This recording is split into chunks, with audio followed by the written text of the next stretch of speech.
ratito hasta que me funcione la aplicación. Sí, no hay problema. Ya, estupendo. Bueno, muy buenos días a todos. Mi nombre es Constanza Kuf, yo soy ginecóloga obstetra, soy docente de la universidad, probablemente les hice clases en quinto, o sea, de hecho les hice clases en quinto, y trabajo en el Hospital Gustavo Fricke, ¿ya? En la unidad de cuidados antenatales. Y hoy día, como bien vieron en el caso clínico que les envié por esta guía de aprendizaje, vamos a revisar síndrome hipertensivo del embarazo, ¿ya? Es un tema que es bastante extenso. Habitualmente son dos clases separadas, síndrome hipertensivo por un lado y preeclampsia por otro, porque es una patología muy importante y, como vamos a ver, no tan fácil de comprender. Pero vamos a tratar de abarcarla a modo general en una sola revisión, ¿ya? ¿Cuáles van a ser los objetivos de aprendizaje de nuestra clase? Reconocer el síndrome hipertensivo del embarazo y las distintas clasificaciones que tiene, dimensionar el impacto de esta enfermedad en la salud materno-fetal, comprender la fisiopatología de la preeclampsia, sus factores de riesgo y clasificación, entender la preeclampsia como un síndrome obstétrico, más que como una patología puntual, porque vamos a ver que su manifestación y su espectro clínico va a ser muy amplio, y vamos a reconocer las principales complicaciones y sus pilares de manejo.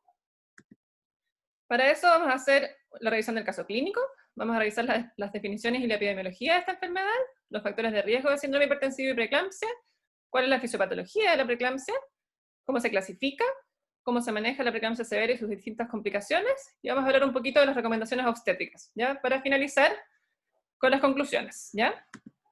Entonces, esta metodología vía Zoom o teleeducación, vamos a hablar un poquito como de las normas, vamos a hacer la clase primero, les voy a pedir que ojalá no usen el celular para distraerse en la clase, para que traten de estar en el fondo concentrados, que es más difícil mantener la concentración por esta vía que en persona, pero la idea es que eviten los celulares del punto de vista de WhatsApp, etc. Y vamos a dejar las preguntas para el final de la clase. Y vamos a estar grabando, van a subir la clase a la plataforma, por lo tanto no se preocupen de estar anotando toda la información, porque esto, yo les mandé el material bibliográfico y la mayoría de la información de la clase está en el material bibliográfico que les envié, y además van a tener la presentación, ¿ya? Ahora, respecto al tema del celular, les voy a pedir que vamos a utilizar una aplicación. No sé si conocen esta aplicación, se llama Kahoot. Les voy a pedir si pueden ingresar a esa página web que está en la pantalla, ¿ya? ¿Han usado esto antes? Sí.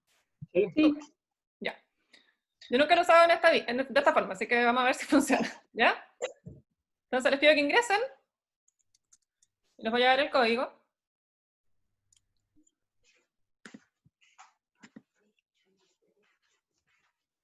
Ese es el código 20337. Entonces necesito que empiecen a ingresar. Y una vez que ingresen todos, vamos a hacer una pregunta de prueba.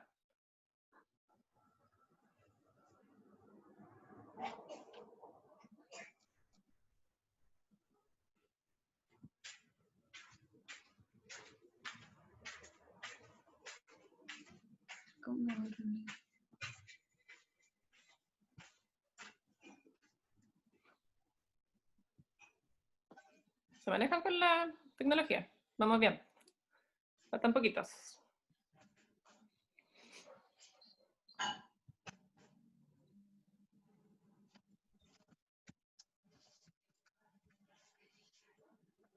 Hay 20, faltarían 4.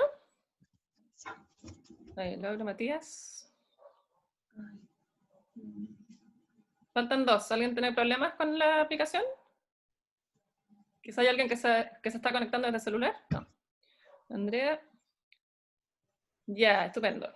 Estamos entonces ahí con asistencia completa. Ya, entonces vamos a hacer una pregunta de prueba, ¿ya? Para ver si funciona.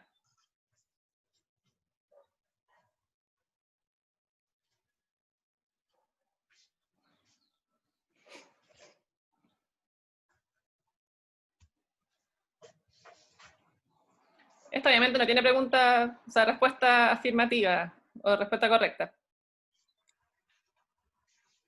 Todo es aceptado.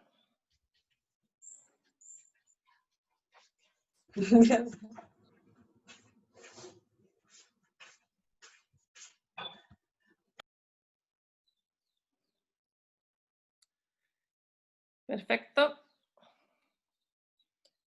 Interesante. Estupendo. Entonces, ya que nos funciona la plataforma, vamos a empezar con la clase, ¿ya? Entonces, yo les envío un caso clínico, que vamos a revisarlo, vamos, general y relativamente rápido, para ir analizando en el fondo esta patología, ¿ya? El caso es una paciente primigesta de 19 años, con antecedente de obesidad grado 3, ¿ya? Tenía un embarazo de 38 más 1 semanas, estaba bastante bien controlado, había sido un embarazo fisiológico, hasta el 16 de febrero, en que teniendo 38 semanas, consultó en el SAPU, por malestar general, tenía náuseas, cefalea, epigastralgia, y al ingreso al SAPU objetivaron que tenía presiones elevadas, ya tenía una presión arterial de 175-120, y a los 15 minutos de 160-120. Se le hizo tratamiento con nifedipina en el SAPU, que no respondió, y en espera del traslado a la urgencia de maternidad, presentó un episodio de convulsión tónico-clónica generalizada con un periodo posictal prolongado. Ingresó luego vigil, media bradipsíquica, algo desorientada, con presión arterial sumamente elevada, de 139-127, y con latidos cardiofetales dentro de parámetros normales, ¿ya? Al examen segmentario, destacaba un edema muy marcado de cara, manos y pies, los reflejos algo hiperexaltados, con aumento del área reflexógena, y se indicó ingreso a unidades de prepartos para estabilización hemodinámica, monitorización, inicio de sulfato de magnesio y toma de exámenes. Esa es la paciente, tenía edema palpebral significativo, fobia ahí en las extremidades inferiores, tenía edema de manos también, un edema sumamente marcado.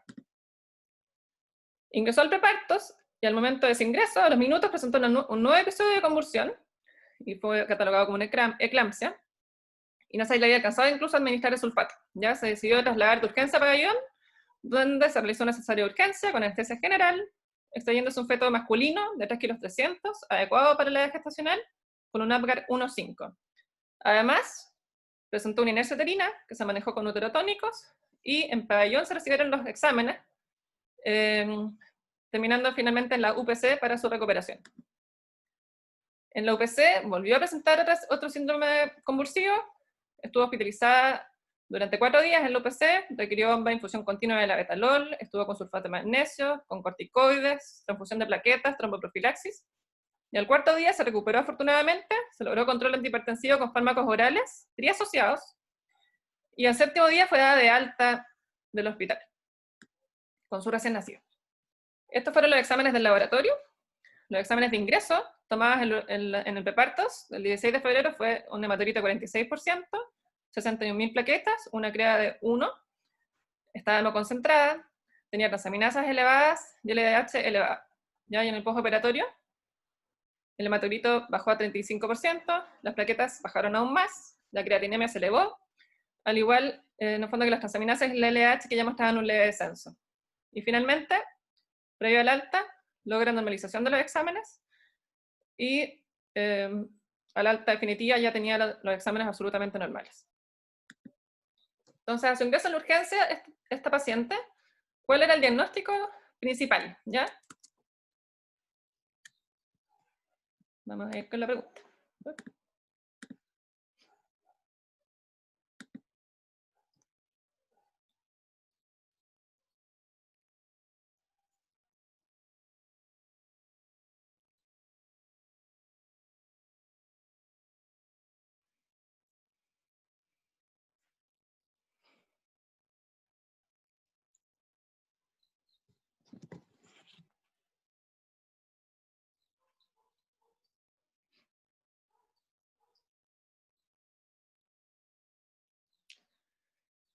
Entonces, 5 posibles síndrome hipertensivo del embarazo, 14 preeclampsia severa y 5 síndrome de HELP. Ya. La verdad que ahí el diagnóstico de ingreso es preeclampsia severa, ¿ya? Después se confirmó el diagnóstico de síndrome de HELP. Me equivoqué yo. Pero vamos a entonces hablar un poquito. Síndrome hipertensivo del embarazo tampoco está tan incorrecto, pero en el fondo la mejor definición para este caso sería una preeclampsia severa, ¿verdad? Ahora, es una primigesta con embarazo de 38 semanas, preeclampsia severa, que evidentemente es un síndrome hipertensivo del embarazo, pero siendo más específico, uno en esta paciente podría hacer el diagnóstico de preeclampsia severa de entrada, ¿verdad? Porque si la paciente tiene una eclampsia, evidentemente es una preeclampsia severa, tenga o no tenga proteinuria, tenga lo que tenga el examen físico o el laboratorio, la eclampsia es uno de los diagnósticos en el fondo de preeclampsia severa, ¿ya? Y la emergencia hipertensiva también. Entonces, cuando hablamos de síndrome hipertensivo del embarazo, en el fondo es una patología súper prevalente, tiene una incidencia alrededor del 10%, sin embargo, solo la preeclampsia ya tiene una incidencia entre un 5 y un 7%, ¿ya? Si uno engloba a las pacientes hipertensas crónicas, muchas pacientes se diagnostican durante el embarazo con los síndromes hipertensivos, y si uno suma las hipertensiones crónicas, por ejemplo, con el síndrome hipertensivo propio del embarazo, ya sea el síndrome hipertensivo no proteinúrico como el proteinúrico, este porcentaje puede llegar a ser mucho más alto, ¿ya? Y lo importante es que evidentemente la incidencia de esta enfermedad es creciente, ¿ya? Esto es porque las mujeres se embarazan cada día en peores condiciones, hay mucha más comorbilidad materna, son más hipertensas, más diabéticas, el 75% de las mujeres chilenas tienen sobrepeso u obesidad, y por lo tanto la incidencia de esta enfermedad es muy alta, ¿ya? Es la principal causa de morbimortalidad materna en Chile, el síndrome hipertensivo del embarazo, y como vemos, tiene el problema que tiene una alta morbimortalidad asociada, ¿ya? ¿Cuáles son los riesgos para una madre de tener un síndrome hipertensivo? De partida, la muerte materna, como les comentaba, una de las principales causas. La preeclampsia es la principal causa de muerte materna en los países desarrollados, ¿ya? Y abarca alrededor del 10% de todas las muertes maternas a nivel mundial. Las madres tienen más riesgo también del síndrome de Hell, que vamos a ver que es una patología que tiene una altísima tasa de complicaciones graves. Tiene más riesgo de eclampsia, de accidente cerebrovascular, de daño renal crónico, hipertensión crónica futura, hemorragia posparto, como fue la paciente del caso clínico que vimos, más riesgo de histerectomía e infertilidad futuro. Y finalmente, las pacientes con preeclampsia tienen mayor riesgo cardiovascular futuro. Ya tienen un riesgo cardiovascular que equivale al de un fumador crónico, para que se den cuenta. ¿Ya? Y eso se discute siempre si es que la paciente tiene un daño endotelial de base que generó la preeclampsia, o si es la preeclampsia la que le genera un daño endotelial finalmente de por vida. ¿Ya? Del punto de vista fetal, la preeclampsia es una fuente sumamente importante de mal resultado perinatal, provoca muertes neonatales, óbitos fetales, desprendimientos, asfixia, ya sea aguda o crónica, es fuente importante de prematurez, un aumento del riesgo muy significativo y una de las principales causas de restricción de crecimiento fetal. Y estos recién nacidos también se sabe que nacen con mayor riesgo cardiovascular futuro por este fenómeno de programación fetal que ocurre en el contexto de la insuficiencia placentaria. El síndrome hipertensivo en general lo vamos a diagnosticar, ¿verdad? Siempre con 2 tomas de presión arterial sobre 140-90, separada por un rango de 4 a 6 horas, o por una crisis hipertensiva, ya sobre 160-110, separada por 15 minutos, ¿ya? Así se diagnostica el síndrome hipertensivo, que es similar un poco a la población general. Y este síndrome hipertensivo nosotros en general lo vamos a clasificar en 2 grandes grupos, en aquella hipertensión que surge antes de las 20 semanas, y aquella que surge después de las 20 semanas. Ya todas las pacientes con hipertensión diagnosticada antes de las 20 semanas del embarazo se van a catalogar en general como hipertensión crónica, ¿ya? Hipertensas crónicas. Que como les contaba, muchas vienen con el diagnóstico antes del embarazo, pero como la mujer en Chile planifica muy poco, y la planificación y el control preconcepcional en Chile es apenas del 5% de las pacientes que se embarazan, muchas veces vamos a hacer el diagnóstico de hipertensión crónica durante el embarazo. Ya, por lo tanto, si uno encuentra a una paciente en el primer trimestre con hipertensión, uno le hace una pesquisa, confirma el diagnóstico, y esa paciente queda catalogada como hipertensa crónica, ¿ya? Ahora, si es una paciente que no tiene hipertensión crónica, en que aparecen cifras tensionales elevadas después de las 20 semanas, vamos a tener 2 opciones, en el fondo el síndrome hipertensivo no proteinúrico, que es el que antiguamente se denominaba síndrome hipertensivo transitorio, y el síndrome hipertensivo proteinúrico, que es la preeclampsia, ¿ya? ¿Por qué ya no utilizamos este término tan frecuentemente de síndrome hipertensivo transitorio? Porque la verdad que la transitoriedad no la vamos a saber hasta después del puerperio, ¿ya? Porque estábamos comentando que un porcentaje importante de estas pacientes va a quedar como hipertensa crónica a futuro. Entonces es muy difícil, en el momento del embarazo, catalogarla como síndrome hipertensivo transitorio, además que le resta importancia, porque los pacientes se quedan con el concepto de que esto se les va a pasar, y muchas veces no siguen control, y quedan como hipertensas crónicas, y finalmente eso obviamente perjudica su salud. Por lo tanto, todas estas pacientes, la idea es que después del embarazo se tienen que reclasificar, ¿ya? Y por otro lado, podemos tener la paciente hipertensa crónica, en que se lo sobreagrega una preeclampsia, ya que este es como el grupo más complejo para nosotros, porque tenemos hoy en día pacientes hipertensas crónicas, por ejemplo, que ya tienen alguna nefropatía de base, que ya tienen proteinuria, y por lo tanto, el diagnóstico habitual de preeclampsia como hipertensión más proteinuria no nos va a servir mucho. Y por eso que es importante que entiendan la preeclampsia como un síndrome, ¿ya? Y vamos a tener preeclampsias que, si bien la mayoría son con hipertensión y proteinuria, vamos a tener preeclampsias que no tienen proteinuria, vamos a tener eclampsias, por ejemplo, que no tienen hipertensión, y por lo tanto el espectro de esta enfermedad va a ser muy amplio, y por eso es que comprenderla de esa forma no es tan simple. En cuanto a la emergencia hipertensiva, estamos haciendo algunas definiciones. Esta se denomina, en el fondo se diagnostica con 2 tomas de presión arterial sobre 160-110 separada por 15 minutos.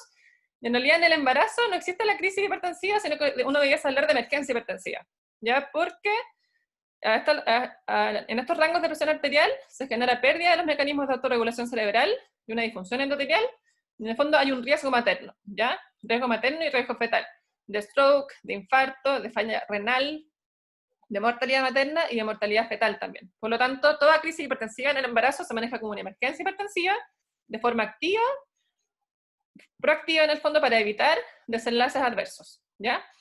Y la eclampsia finalmente es aquella convulsión tónico-clónica generalizada, habitualmente autolimitada, en una embarazada sin otro desorden neurológico asociado, ¿ya? En el fondo una paciente que no tenga epilepsia. Ahora, siempre se dice que cualquier convulsión tónico-clónica en el embarazo es eclampsia hasta que se demuestre lo contrario, ¿ya? ¿Y cuál es el problema de la eclampsia? Que es una patología y una emergencia potencialmente letal del embarazo. Ya si bien ocurre de forma infrecuente, en menos del 1% de las preeclampsias, vamos a ver que cuando existe, en el fondo es de mucho riesgo por la eclampsia en sí, pero además porque la eclampsia en el fondo viene en un contexto de una preeclampsia severa. Y muchas veces esta eclampsia se asocia a un síndrome de Hell, se asocia a una disfunción plaquetaria, a una inflamación y un daño endotelial significativo de la paciente. Por lo tanto, es muy malo tener una eclampsia. Y como les comentaba, en los países desarrollados la incidencia es bajo el 1%, pero esa incidencia va a variar mucho entre los países desarrollados y los países en desarrollo, ya porque evidentemente hay países donde ni siquiera se hace prevención de eclampsia, y en esos países la incidencia es mucho más alta, versus los países en que sí se hace prevención y por lo tanto la incidencia es menor, ¿ya? Súper importante saber que la eclampsia se presenta 1/3 anteparto, 1/3 intraparto y 1/3 posparto, aproximadamente, provoca 50.000 muertes maternas al año a nivel mundial, y como les comentaba, a nivel global, es causa del 10% de las muertes maternas. Y como comentábamos, también se asocia a alta morbimortalidad materna y fetal. Y fíjense en las complicaciones de la eclampsia. Muerte materna de un 0 a un 15%. Estamos hablando de que eso es altísimo. O sea, la muerte materna en Chile es mucho menos del 1%, menos de 1 en 1000, ¿ya? Neumonía aspirativa, 2 a 10%, edema pulmonar, casi 10%, desprendimiento, 10%, que eso es muchísimo, coagulopatía, coagulación intravascular diseminada, tener un 20% es demasiado alto, o sea, es 1 de cada 5 pacientes, falla renal, paro cardiorrespiratorio y stroke. Ya en el fondo es un porcentaje de complicaciones sumamente alto y por lo tanto la idea es nunca llegar a una eclampsia, ¿ya? Porque hoy en día se puede prevenir. Entonces, vamos a revisar ahora un poquito los factores de riesgo, síndrome hipertensivo y preeclampsia. Entonces, la paciente que vimos en la viñeta, ¿qué factores de riesgo identifican a esta paciente para desarrollar síndrome hipertensivo?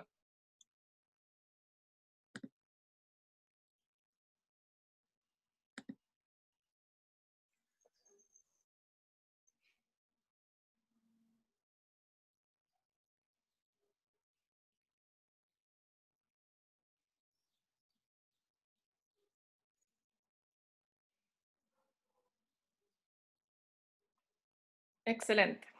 Ya, no cayó ninguno en ninguno de los distractores. Bien, evidentemente esta paciente la verdad que llama la atención que no tiene los factores de riesgo habituales para desarrollar una preeclampsia, ¿verdad? Que son habitualmente las enfermedades crónicas como hipertensión crónica, diabetes, lupus, síndrome anticuerpo antifosfolípido. Pero vamos a ver que dentro de las patologías con mayor riesgo de preeclampsia, la obesidad es un tema muy importante hoy en día, muy significativo, y a mayor obesidad va a haber mayor riesgo de preeclampsia, ¿ya? Y si bien no es el factor de riesgo más importante, desde el punto de vista del riesgo relativo, tiene tan alta prevalencia la obesidad que va a ser un problema significativo para nosotros, ¿ya? ¿Cuáles son los principales factores de riesgo de preeclampsia? Como todo en la obstetricia, antecedentes de preeclampsia en el embarazo anterior, y sobre todo de preeclampsia severa, o sea, esa preeclampsia que ocurre antes de las 24 semanas, que genera interrupción de urgencia, ¿ya? La paciente con embarazo múltiple, porque vamos a ver que esta patología tiene mucho que ver con la placenta, y los embarazos múltiples en el fondo tienen mucha masa placentaria, y por lo tanto tienen más mediadores placentarios, más mediadores inflamatorios, y muchas veces, si un embarazo fisiológico pone a prueba al endotelio materno, un embarazo gemelar lo pone mucho más a prueba desde todo punto de vista, ¿ya? La hipertensión crónica, la diabetes tipo 1, tipo 2, sobre todo aquella diabetes con nefropatía, la enfermedad renal en general, siempre se dice que el riñón es como un espejo de la placenta, y esto hay como unos dibujos incluso que ponen en la placenta y el cordón, y el riñón con su uréter, y en el fondo son muy similares. O sea, si uno tiene un daño renal, que se manifiesta por proteinuria, y que esa proteinuria en el fondo visualiza un daño endotelial, lo más probable es que ese daño que existe a nivel renal y a nivel de ese endotelio, a nivel del riñón, también se reproduzca a nivel de la placenta. ¿Ya? El lupus eritematoso sistémico, sobre todo si está activo, sobre todo si tiene nefropatía. El síndrome anticuerpos antifosfolípidos es el que más se asocia a preeclampsia, desde el punto de vista de riesgo relativo, pero afortunadamente tiene una incidencia o una prevalencia baja en la población. El screening positivo de arterias uterinas es un factor de riesgo que vamos a ahondar más adelante. La nuliparidad, el IMC sobre 30, como yo les comentaba, a mayor índice de masa corporal, mayor riesgo de preeclampsia. La raza negra, que tiene que ver con los factores genéticos, y la edad materna avanzada sobre 35 años. No sé si es tan avanzada, pero en general ese es el punto de corte. Y es sobre todo porque en el fondo a mayor edad materna, mayor paridad, mayor obesidad y mayor morbilidad. Este es un estudio bien interesante, que yo se los voy a tratar de explicar, que en el fondo muestra, según cada uno de estos factores de riesgo, cuál es la incidencia de preeclampsia, ¿ya? Por lo tanto, esto es lo que les comentaba. El síndrome anticuerpo antifosfolípido, si bien está presente en un porcentaje bajo de la población, cuando está, casi el 20% de estas pacientes hace preeclampsia, ¿ya? Le sigue la hipertensión crónica, la preeclampsia previa, la diabetes, el antecedente de desprendimiento, que muchas veces está en un contexto de insuficiencia placentaria, el embarazo múltiple, el índice de masa corporal sobre 30, y si se fijan, la obesidad, que es lo que yo les comentaba acá, es bastante importante. Incluso tiene un peso y un riesgo similares, por ejemplo, a una paciente con enfermedad renal crónica, ¿ya? Para que lo dimensionen, porque en el fondo, como yo les comentaba, la incidencia y la prevalencia de obesidad en nuestra población es sumamente alta, y lamentablemente la causa muchas veces de esa obesidad en la mujer son los embarazos. Por lo tanto, es súper importante en la primigesta, que si se fijan la paridad no es tan significativa.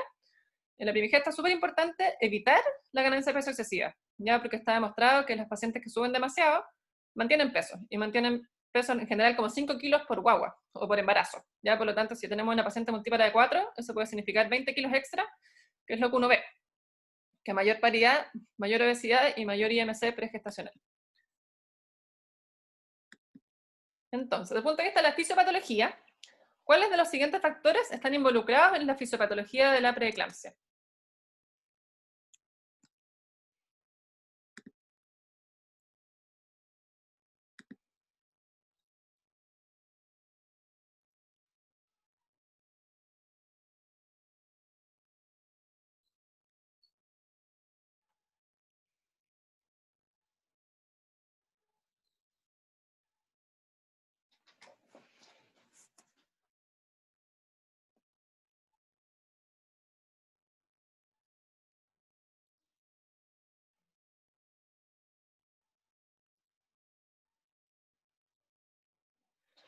Perfecto. Entonces, algunos le pusieron más importancia a la placentación anómala, otras al daño endotelial. La microangiopatía trombótica no fue distractor suficiente, pero evidentemente en esta patología hay una suma de todas las anteriores, ¿verdad? La presentación anómala la mayoría de las veces va a estar presente, ya sea en un comienzo o a veces durante el desarrollo del embarazo. Y la microangiopatía trombótica en el fondo es como el mecanismo fisiopatológico más importante que va a explicar en el fondo todo el desenlace de esta enfermedad, ¿ya? Y evidentemente esta va de la mano con el daño endotelial. Por lo tanto, la respuesta correcta era todas las anteriores. Entonces, la preeclampsia en general es una patología sumamente interesante desde el punto de vista fisiopatológico, porque vamos a ver que va a tener muchos factores involucrados, ¿ya? Es la enfermedad de las teorías, se dice. Hay más de 10 teorías que tratan de explicar la preeclampsia, y la verdad que ninguna de ellas logra explicar todos los tipos de preeclampsia, ¿ya? Porque vamos a ver, como les comentaba, que hay un amplio espectro de esta enfermedad. Hay factores genéticos involucrados. Por ejemplo, los pacientes de raza negra hacen mucha más preeclampsia, 2 a 3 veces más que los pacientes de raza blanca. Las pacientes hijas de madres con preeclampsia severa o hermanas de madres con preeclampsia severa también tienden a ser mayor, tienen más riesgo de preeclampsia en el fondo que cuando no hay antecedentes familiares. Factores ambientales, ya hay poblaciones que tienen mayor incidencia de preeclampsia, por temas culturales, por temas de alimentación. Hay factores placentarios que evidentemente están involucrados, entre ellos está la proteína asociada a la placentación, el placental growth factor, que son marcadores bioquímicos que hoy en día se pueden solicitar en el primer trimestre. Hay moléculas angiogénicas que también están involucradas, que hoy en día se utilizan, por ejemplo, para hacer test rápidos en sangre materna para identificar qué pacientes con preeclampsias moderadas, por ejemplo, van a evolucionar a una preeclampsia severa. Hay mediadores endoteliales que están involucrados en esta patología, y evidentemente citoquinas proinflamatorias. Ya, por lo tanto, esta enfermedad es una enfermedad que involucra el endotelio, hay un daño endotelial que muchas veces se gatilla por este embarazo, y hay toda una cascada proinflamatoria que finalmente va a generar todo el síndrome clínico que conocemos en esta enfermedad. Entonces, de las teorías de la preeclampsia, la más aceptada es esta teoría de la placentación anómala, ¿ya? Que dice que la preeclampsia en el fondo tiene una fase preclínica y una fase clínica, en que la fase preclínica es cuando ocurre toda esta patología y toda en el fondo la fisiopatología inicial de forma totalmente silente, ¿ya? Entonces, ¿qué ocurriría? Tendríamos nuestro sincicio trofoblasto, nuestra placentación inicial, y hay que recordar que el endotelio materno es reemplazado, desde el punto de vista como de la célula endotelial, es reemplazada por el trofoblasto. ¿Ya? Esto necesita, sí o sí, que haya un fenómeno de inmunotolerancia desde el punto de vista de la madre, ¿ya? Y la inmunotolerancia es un fenómeno súper importante que se tiene que dar en el embarazo, y por eso que en las pacientes, por ejemplo, primigestas, una de las teorías es que como este útero nunca ha estado embarazado, todos sus HLA y todo su mecanismo inmunológico tendría a rechazar, en el fondo, a este trofoblasto y no permitiría que invada de la forma adecuada. ¿Ya? Y por lo tanto, este trofoblasto no podría invadir este endotelio, el endotelio se resistiría a ser invadido y por lo tanto mantendría su capa muscular y mantendría un endotelio y unos vasos sanguíneos en el fondo de poco calibre, de alta resistencia. ¿Ya? Al no vasodilatarse estos vasos sanguíneos, se generan zonas de isquemia y de reperfusión.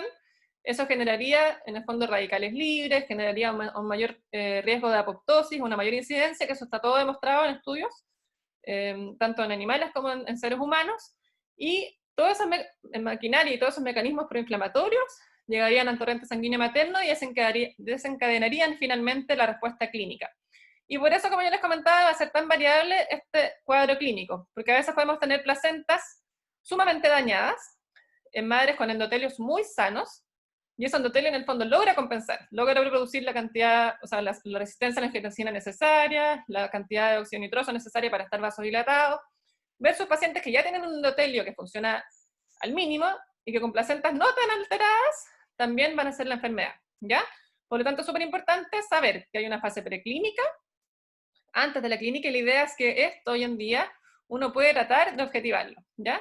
Entonces tenemos esta placentación, esto sería en el fondo lo normal, que el trofoblasto saque a la célula endotelial, y al sacar la célula endotelial se elimina la capa muscular, se vasodilata este vasito sanguíneo y hacer un vaso de baja resistencia, o sea, de alta resistencia, perdón, se vasodilata y por lo tanto pasa a ser un vaso de baja resistencia, y cuando esto no ocurre, hay inflamación, se genera una hipertensión arterial materna, daño de los vasos sanguíneos, hipoxia tisular y daño celular, ya que en el fondo sería como los mecanismos principales de esta patología.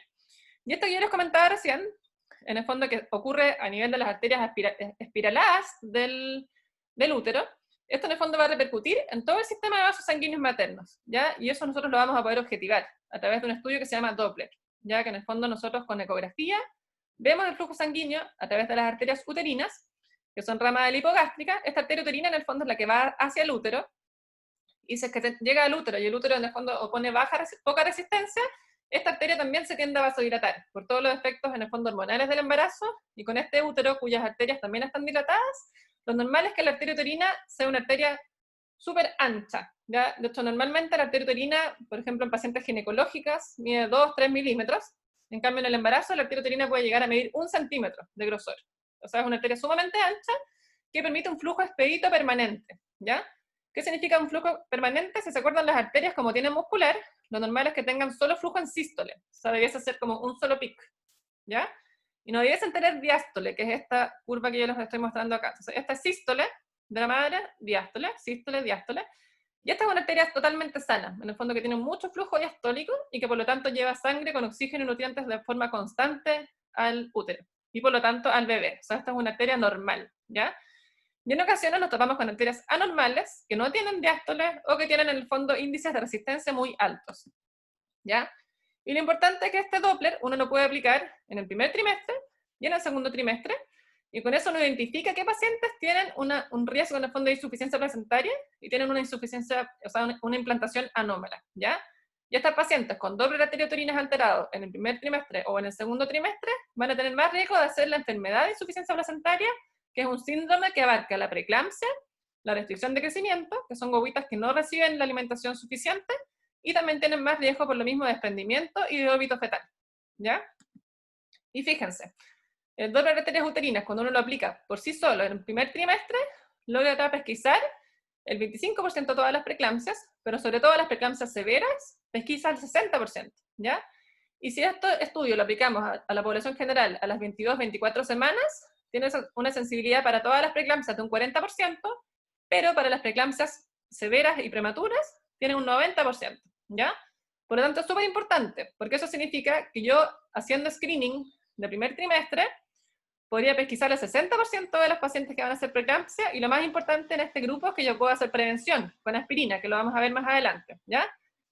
La prevención, lamentablemente, después de las 16 semanas no va a servir, pero igual este Doppler va a ser súper importante, porque con estos números que salen acá, que son estudios y revisiones sistemáticas, y en el fondo está súper validado, uno podría decir que de todas las pacientes con preeclampsia severa bajo las 32 semanas, el 90% tiene Doppler alterado, ¿ya?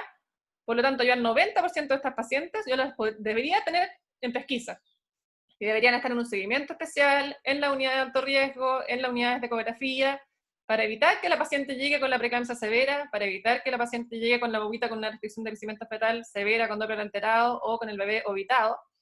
Y por lo tanto, esa es la relevancia del Doppler. En primer trimestre, si bien no es tanta la sensibilidad, me va a permitir prevención, ya dejar aspirina en este grupo, y en el segundo trimestre me va a permitir identificar a estas pacientes, hacerles el seguimiento apropiado y evitar que me llegue la paciente, como muchas veces nos llega a los turnos, en poblaciones en las cuales no se hace screening, que llegan las pacientes en el fondo como incendiadas, como si hubiera aparecido esta preeclampsia de un día para otro, y en el fondo uno sabe que esa preeclampsia es muy difícil que haya surgido de forma como instantánea de un día para otro, porque la mayoría de estas pacientes tiene este contexto de placentación anómala, ¿ya? Por lo tanto, el concepto es que la preeclampsia es una enfermedad endotelial, en que hay dos factores involucrados, una placentación anómala muchas veces, y también un endotelio materno cuya calidad es variable. Entonces a veces vamos a tener placentaciones muy anómalas, y acá les pongo este ejemplo.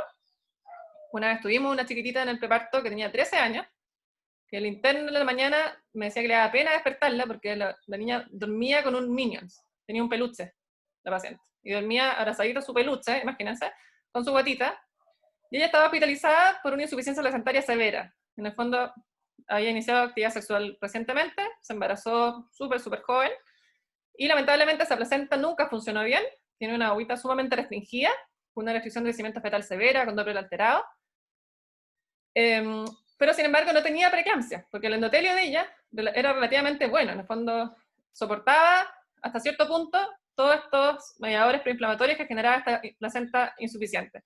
Y por otro lado, muchas veces tenemos a pacientes con placentas que no son insuficientes en el primer trimestre, incluso con fetos grandes, por ejemplo, en pacientes diabéticas, con obesidad, que de todas maneras desarrollan la preeclampsia, que vendría siendo un poquito el caso que vimos hoy día. ¿Verdad? Que en el fondo es una paciente que no tenía screening positivo de arterias uterinas, que no tiene una agüita con restricción de crecimiento, pero que de todas formas hizo una preeclampsia severa, ¿ya? Y eso es porque llegaba al final del embarazo, con la placenta ya más grande, todos estos mediadores proinflamatorios y toda esta exigencia que se le genera al endotelio durante un embarazo fisiológico, y en el caso de la paciente no tan fisiológico, porque tenía una obesidad grado 3, este endotelio se ve sobrepasado, y en el fondo hay un desequilibrio, y se gatilla esta enfermedad. Por lo tanto, si uno considera inflamación en daño endotelial y la microangiopatía trombótica, que significa consumo de plaquetas, por eso es que la trombocitopenia es tan mala, porque en el fondo las plaquetas en el síndrome hipertensivo y en la preeclampsia no es que no se produzcan o que se atrapen a nivel del vaso, sino que en el fondo esa plaqueta se está trombosando y está generando inicialmente un microtrombo a nivel microcapilar, pero ese microtrombo puede pasar rápidamente en el fondo a ser un macrotrombo o ya generar una coagulación intravascular diseminada, ¿ya? Por lo tanto, la fisiopatología es esta, centralmente, y esta fisiopatología nos va a generar todo este espectro clínico de esta enfermedad, ¿ya?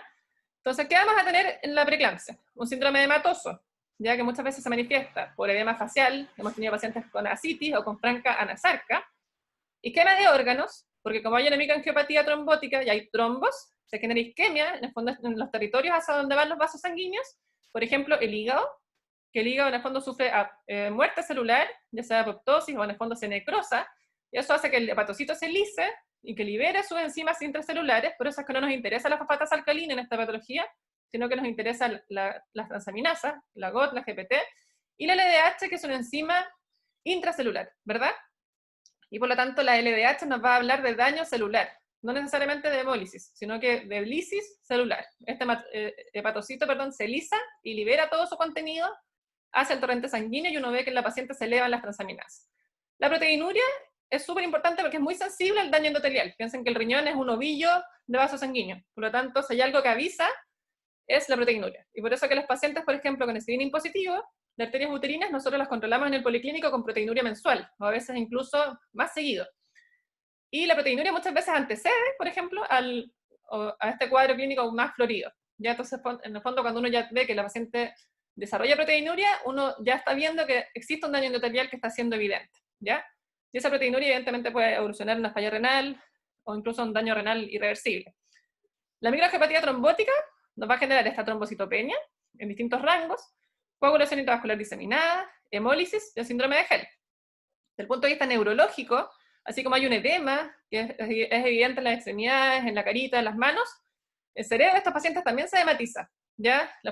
Los síntomas van a ser cefalea, tinnitus, fotopsias, alteraciones visuales o el síndrome de Press, que es una encefalopatía posterior reversible. Se sabe que el lóbulo occipital es mucho más sensible a estos cambios de presión arterial y a los cambios de la preeclampsia, en el fondo este daño endotelial.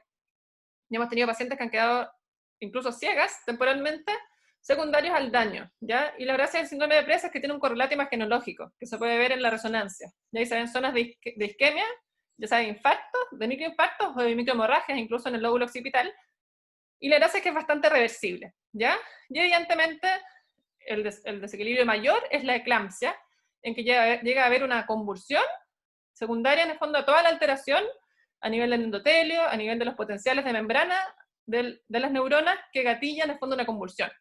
Por eso es que la eclampsia es muy mala, porque en el fondo si la paciente convulsiona, significa que el daño endotelial es tal que genera desequilibrio a nivel de las membranas neuronales que gatillan potenciales de acción y esa paciente convulsiona de forma generalizada, ¿ya?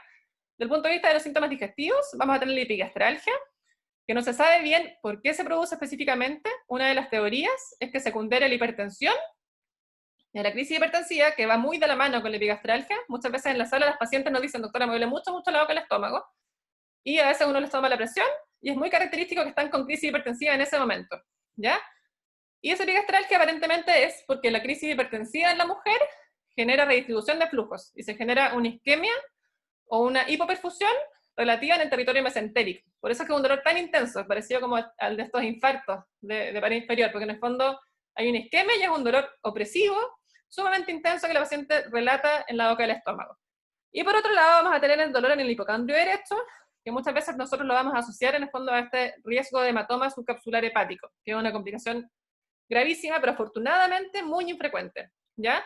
Por lo tanto, la mayoría de las veces en que uno ve epigastralgia o dolor en el hipocondrio derecho, no van a tener hematomas las pacientes afortunadamente, pero sí son síntomas de preeclampsia severa y van a contraindicar, en el fondo, un manejo expectante. Y por otro lado, si bien no es uno de los criterios de la preeclampsia, siempre hay que recordar que la preeclampsia, como es una patología placentaria, muchas veces, sobre todo las preeclampsias precoces, se van a ver acompañadas de insuficiencia placentaria, ¿ya? Y en sus distintos rangos, oligohidroamnios, fetos con Doppler alterado, restricción de crecimiento, desprendimiento o, el peor de las manifestaciones, el óbito fetal. Por lo tanto, este diagnóstico de hipertensión crónica más proteinuria como diagnóstico de preeclampsia, hoy en día está un poco en desuso, porque como yo les comentaba, a veces tenemos preeclampsias sin proteinuria, hemos tenido eclampsias sin hipertensión, y por lo tanto, siempre hay que tener esta patología como observarla en el fondo en un contexto sindromático, ¿ya? Y evidentemente también acá juegan mucho los factores de riesgo, las pacientes con preeclampsia en embarazos anteriores, las pacientes con daño endotelial, hipertensión, diabetes, síndrome anticuerpo antifosfolípido, lupus, etc. Uno sabe que son pacientes de riesgo, ¿ya? Ahora, ¿cómo vamos a clasificar esta preeclampsia? ¿Y cómo la vamos en el fondo a diagnosticar? Vamos a tener que siempre hacer un estudio, ¿verdad?, en todas estas pacientes que uno diagnostica un síndrome hipertensivo, porque siempre que uno recibe una paciente con hipertensión, uno tiene que buscar, lograr clarificar si esa hipertensión es una preeclampsia o aparentemente es una hipertensión no proteinúrica o más benigna en términos relativos, ¿ya? Por lo tanto, la pregunta siguiente es, ¿qué examen de laboratorio no corresponde al estudio del síndrome hipertensivo del embarazo?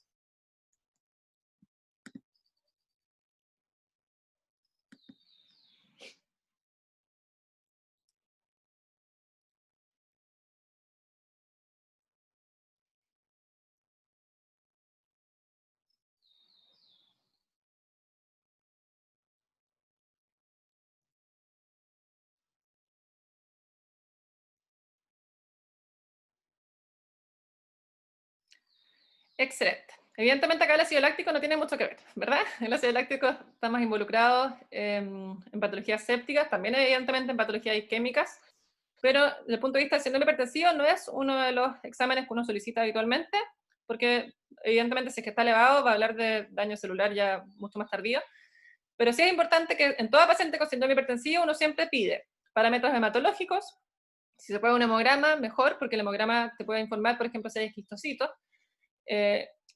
transaminasas, como les decía GOT-GPT, más que perfil hepático, que involucra la GGTP, la bilirrubinemia, las patas alcalinas. Lo que nos interesa a nosotros inicialmente son las transaminasas, ¿ya? La bilirrubinemia en ocasiones igual nos sirve cuando son preeclampsias muy severas o síndromes de HELP en que uno sospecha hemólisis, si es que además hay un aumento de la bilirrubina no conjugada, pudiese ser sugerente. Y también siempre solicitamos la LDH, que muchas veces la LDH todo el mundo la correlaciona con hemólisis, pero vamos a ver que afortunadamente la mayoría de las pacientes que tienen elevación de la LDH no tiene hemólisis, ¿ya? Porque como les comentaba, la LDH es una célula, o sea, es una enzima, perdón, intracelular, y por lo tanto no solo el eritrocito libera LDH, sino que siempre que hay un daño tisular, ¿ya? Como a nivel hepático, como a nivel renal u otros, ¿ya? Por lo tanto, siempre vamos a pedir hemograma, perfil hematológico, transaminasa, la bilirrubinemia, como les decía, la podemos pedir o no, dependiendo del estadio o en el fondo de cuán severa es la patología. Creatinemia siempre, es súper bueno y es importante en el fondo objetivar la función renal, porque a veces estas pacientes caen en falla renal y eso va a contraindicar un manejo expectante. La LDH, las pruebas de coagulación, que en realidad siempre van a estar alteradas solo y siempre y cuando haya trombocitopenia, por eso es que uno no debiese pedir pruebas de coagulación constantemente en estas pacientes, pero siempre hay que solicitarlas cuando uno tiene una trombocitopenia, porque ahí en el fondo podemos objetivar si hay una coagulación intravascular diseminada o algún grado mayor en el fondo de compromiso de la coagulación, y siempre es importante objetivar el daño renal, ya sea con una proteinuria de 24 horas, o con un índice de proteinuria creatinuria, que es lo que más se utiliza hoy en día en las urgencias porque es más rápido, ¿ya? Pero es importante que ese índice tiene que estar validado en el laboratorio en que uno lo solicite. ¿Cuáles van a ser los criterios diagnósticos de preeclampsia? Entonces, vamos a tener el síndrome hipertensivo, evidentemente, y como yo les comentaba, antiguamente se decía síndrome hipertensivo más proteinuria, pero hoy en día es síndrome hipertensivo más hallazgos clínicos o de laboratorio sugerentes de daño de órgano blanco, ¿ya? Y eso es todo lo que vimos recién, o sea, síntomas de irritación neurosensorial, cefanea, tinnitus, fotopsias, alteraciones visuales o del estado de conciencia, hiperreflexia, eclampsia, que es como ya el ejemplo máximo de la irritación neurosensorial, la epigastralgia, el dolor del hipocondrio derecho, el edema de extremidades superiores, edema facial, asitis o anasarca, la oligoanuria o la anuria, ¿ya? Todos estos son síntomas clínicos, uno ni siquiera necesita laboratorio para pesquisar esto. Y por otro lado, la proteinuria sobre 300 miligramos, el índice de proteinuria elevado, la creatinemia sobre 0,9, acuérdense que en general en el embarazo la creatinemia siempre es bajo 0,8, porque el riñón está hiperfiltrando, ¿verdad? Funciona al 200% y la creatinina difunde, por lo tanto se elimina fácilmente. Alteración de las pruebas hepáticas, que es la elevación de las transaminasas, elevación del LDH, hemoconcentración, que muchas veces es súper frecuente de encontrar, porque como hay un daño endotelial, se genera un tercer espacio, ¿verdad? Los pacientes tienen el daño endotelial, se les va el volumen intravascular, se les va hacia el extravascular y por lo tanto se tienden a hemoconcentrar, que es lo que nuestra paciente tenía originalmente. ¿Se acuerdan que tenía un hematurito de 46%? Que después cayó, y eso es en el fondo porque está hemoconcentrada. y también la trombocitopenia. Por lo tanto, el diagnóstico de preeclampsia hoy en día, en el fondo, es clínico y de laboratorio, pero la proteinuria no es un pilar fundamental en el diagnóstico, ¿ya? Porque no se da en todas las preeclampsias. Por lo tanto, el diagnóstico es mucho más sindromático. Y esto es lo que uno busca permanentemente en estas pacientes. Cuando están hospitalizadas, cuando están de forma ambulatoria, uno les pregunta si no tiene cefalea, si ve normal, si no tiene lucecitas en la vista, si no tiene pititos en el oído, uno la examina, ve que no tenga edema, que no tenga los reflejos hiperexaltados, y el punto de vista del laboratorio, solicitamos el laboratorio que acabamos de conversar. ¿Cuál de los siguientes criterios no corresponde a preeclampsia severa?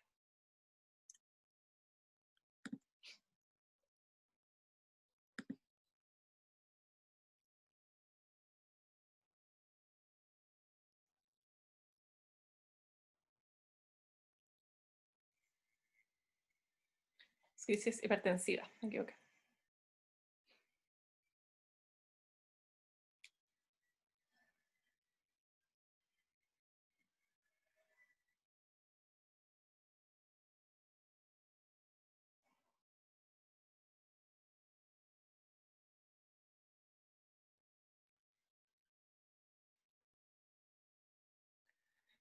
Entonces, la eclampsia evidentemente es un criterio de preeclampsia severa, la epigastralgia también es un criterio de preeclampsia severa, la crisis hipertensiva también es un criterio de preeclampsia severa, y el desprendimiento, si bien muchas veces se asocia a preeclampsia, no es un criterio en el fondo de severidad, ¿ya? Habitualmente, antiguamente se incorporaba la restricción de crecimiento y todo como la patología fetal dentro de los criterios diagnósticos de preeclampsia, pero hay que recordar que la patología fetal muchas veces va en paralelo a la materna, y no todos los desprendimientos van a estar asociados a preeclampsia. ¿Ya? Otras causas de desprendimiento, por ejemplo, son las causas infecciosas, muy frecuentemente los traumas obstétricos también, las pacientes, por ejemplo, que sufren accidentes automovilísticos.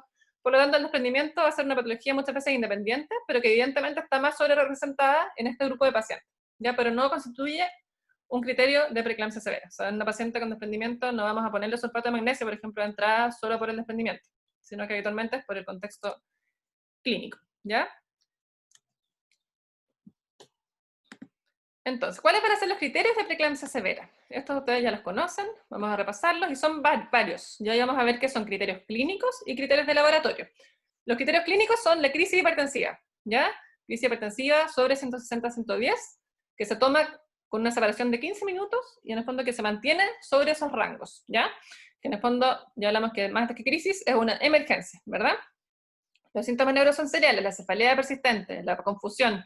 Esto es bien frecuente, que llegan estas pacientes en ocasiones a través de la urgencia, y uno le hace historia y dice, esta paciente como que no entiende nada, y como que uno incluso tiende a enjuiciar a esta paciente que no entiende nada, que uno trata de preguntarle cosas y la paciente no te responde, o está súper lenta, y uno le pregunta cómo estuvo el control del embarazo y no te da la información, y con eso hay que tener ojo, más que enjuiciar a la paciente hay que recordar que así como tiene las piernas hinchaditas, así como tiene el edema palpebral, su cerebro también está edematoso, y por lo tanto no es infrecuente que estas pacientes tengan un estado de alerta como alterado, y es algo que a uno le hace sospechar en el fondo que la eclampsia está a la vuelta de la esquina, ¿ya? Así que ojo con ese síntoma, o signo en realidad, porque es objetivable.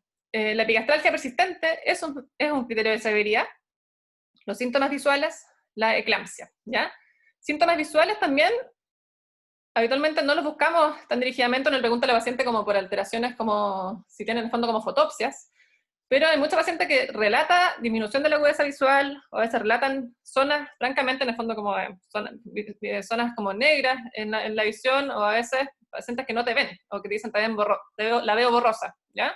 Ahora, en Chile igual no es infrecuente la prevalencia en el fondo de alteraciones de la agudeza visual de pacientes que no se tratan, además las pacientes se hospitalizan sin lentes, pero en el fondo si uno es más acuciosa, es impresionante que las pacientes con preeclampsia severa, sobre todo, por ejemplo, puérperas con interrupciones en el fondo prematura, tienen mucho síntoma visual, y evidentemente los subdiagnosticamos, porque no lo buscamos tan dirigidamente, ¿ya? Desde el punto de vista de las alteraciones hematológicas, la trombocitopenia es un factor en el fondo de riesgo, y es un criterio diagnóstico de preeclampsia severa, y es un factor sumamente importante que contraindica absolutamente un manejo expectante, porque si las plaquetas, como les decía, están bajo 100.000, significa que esas plaquetas se están consumiendo, y que se están coagulando, o sea, la paciente está haciendo coágulos a nivel microcapilar, que rápidamente, como les decía, puede evolucionar a nivel más macro.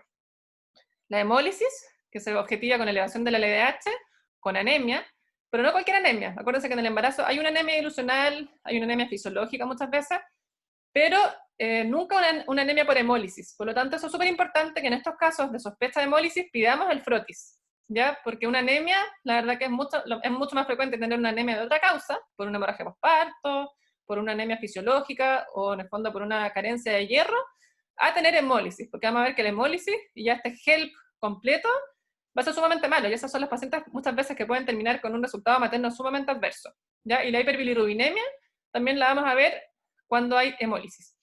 Y como les comentaba, también las alteraciones de la coagulación en distinto grado.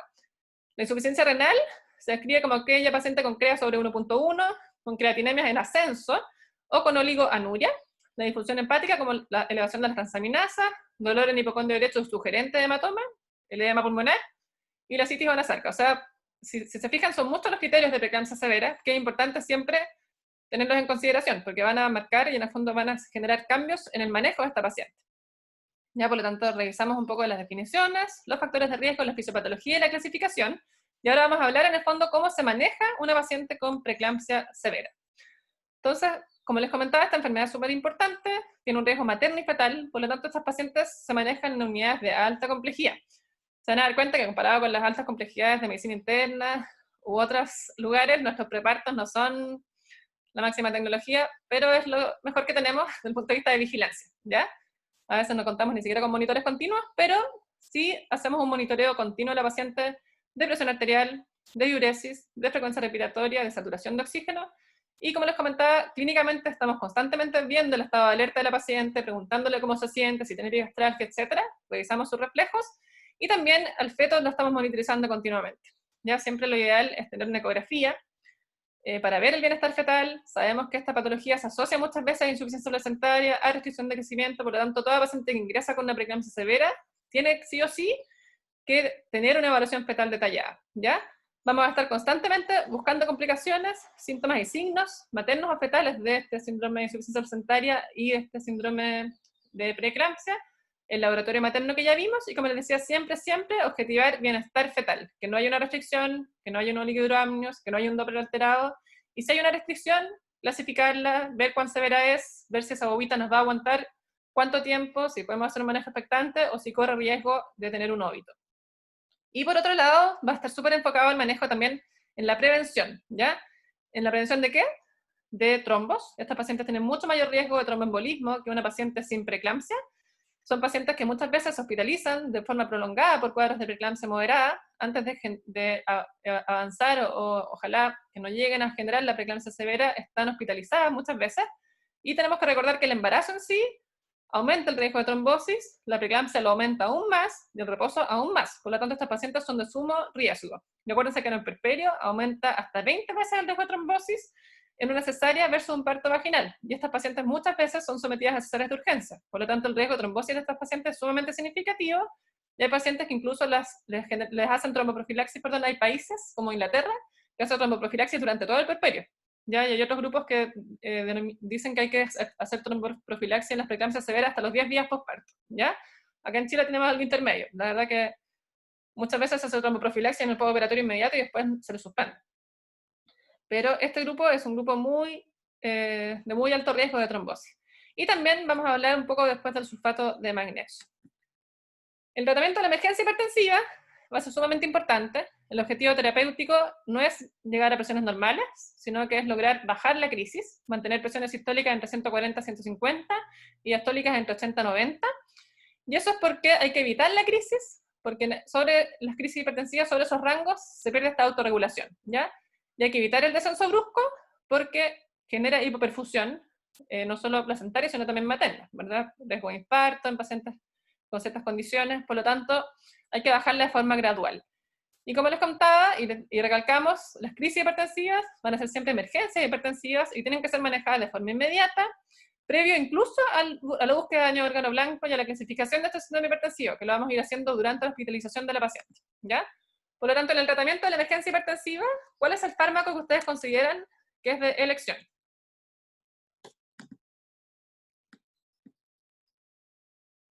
La gracia iba viento en popa.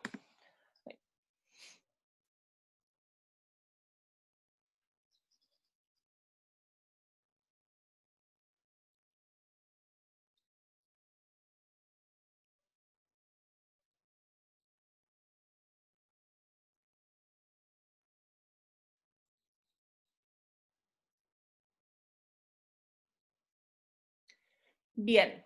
El labetalol, ¿verdad? Es algo estándar en el tratamiento de la emergencia hipertensiva, ¿verdad? Labetalol o hidralacina, en la mayoría de las guías, pero la verdad que hidralacina que en Chile no tenemos. Por lo tanto, el labetalol es nuestro gol estándar. Ahora, si no hay labetalol, segunda línea podría ser el nifedipino, como en el caso de la paciente, ¿verdad? Que en el SAPU, no teniendo labetalol, le dieron nifedipino, pero el labetalol es el fármaco de primera línea y es un fármaco en bolo que se utiliza en el fondo de forma creciente hasta una dosis máxima de 220 miligramos aproximadamente por día, ¿ya? Entonces, la emergencia hipertensiva, como yo les comentaba, se hace un manejo agresivo. Lo que más utilizamos es el labetalol, que es un fármaco endovenoso. Lo damos 20 miligramos endovenoso en bolo. Repetimos la presión arterial en 10 minutos. Si la presión arterial persiste en rango de crisis hipertensiva, damos un bolo de 40 miligramos. Repetimos la toma y si sigue, podemos dar un bolo de 80 miligramos y así hasta un máximo de 220.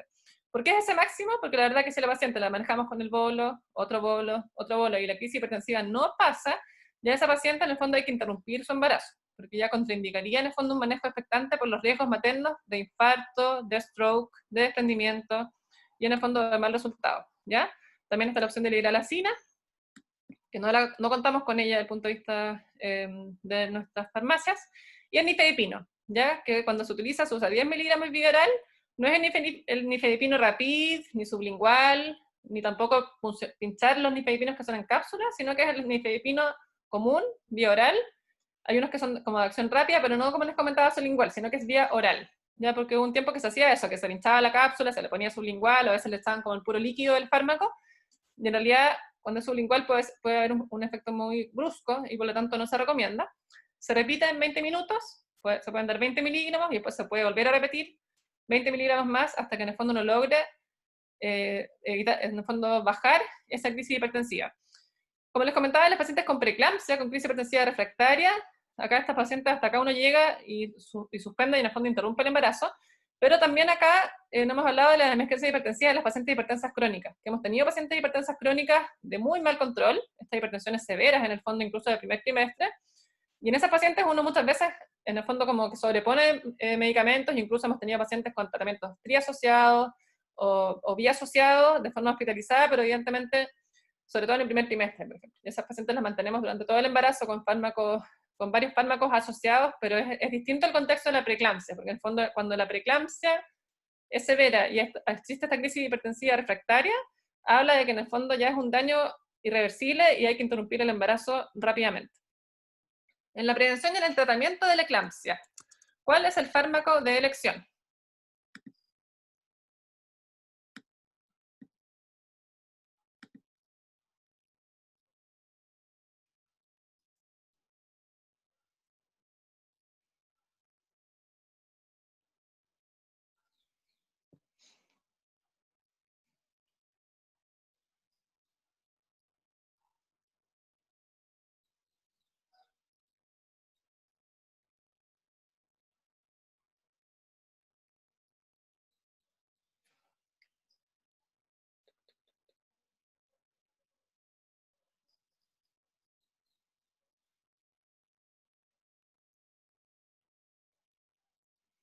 Excelente. El sulfato de magnesio. ¿Verdad? Esta pregunta parece obvia, pero en la práctica clínica ustedes van a ver que no es tan obvio, ¿ya?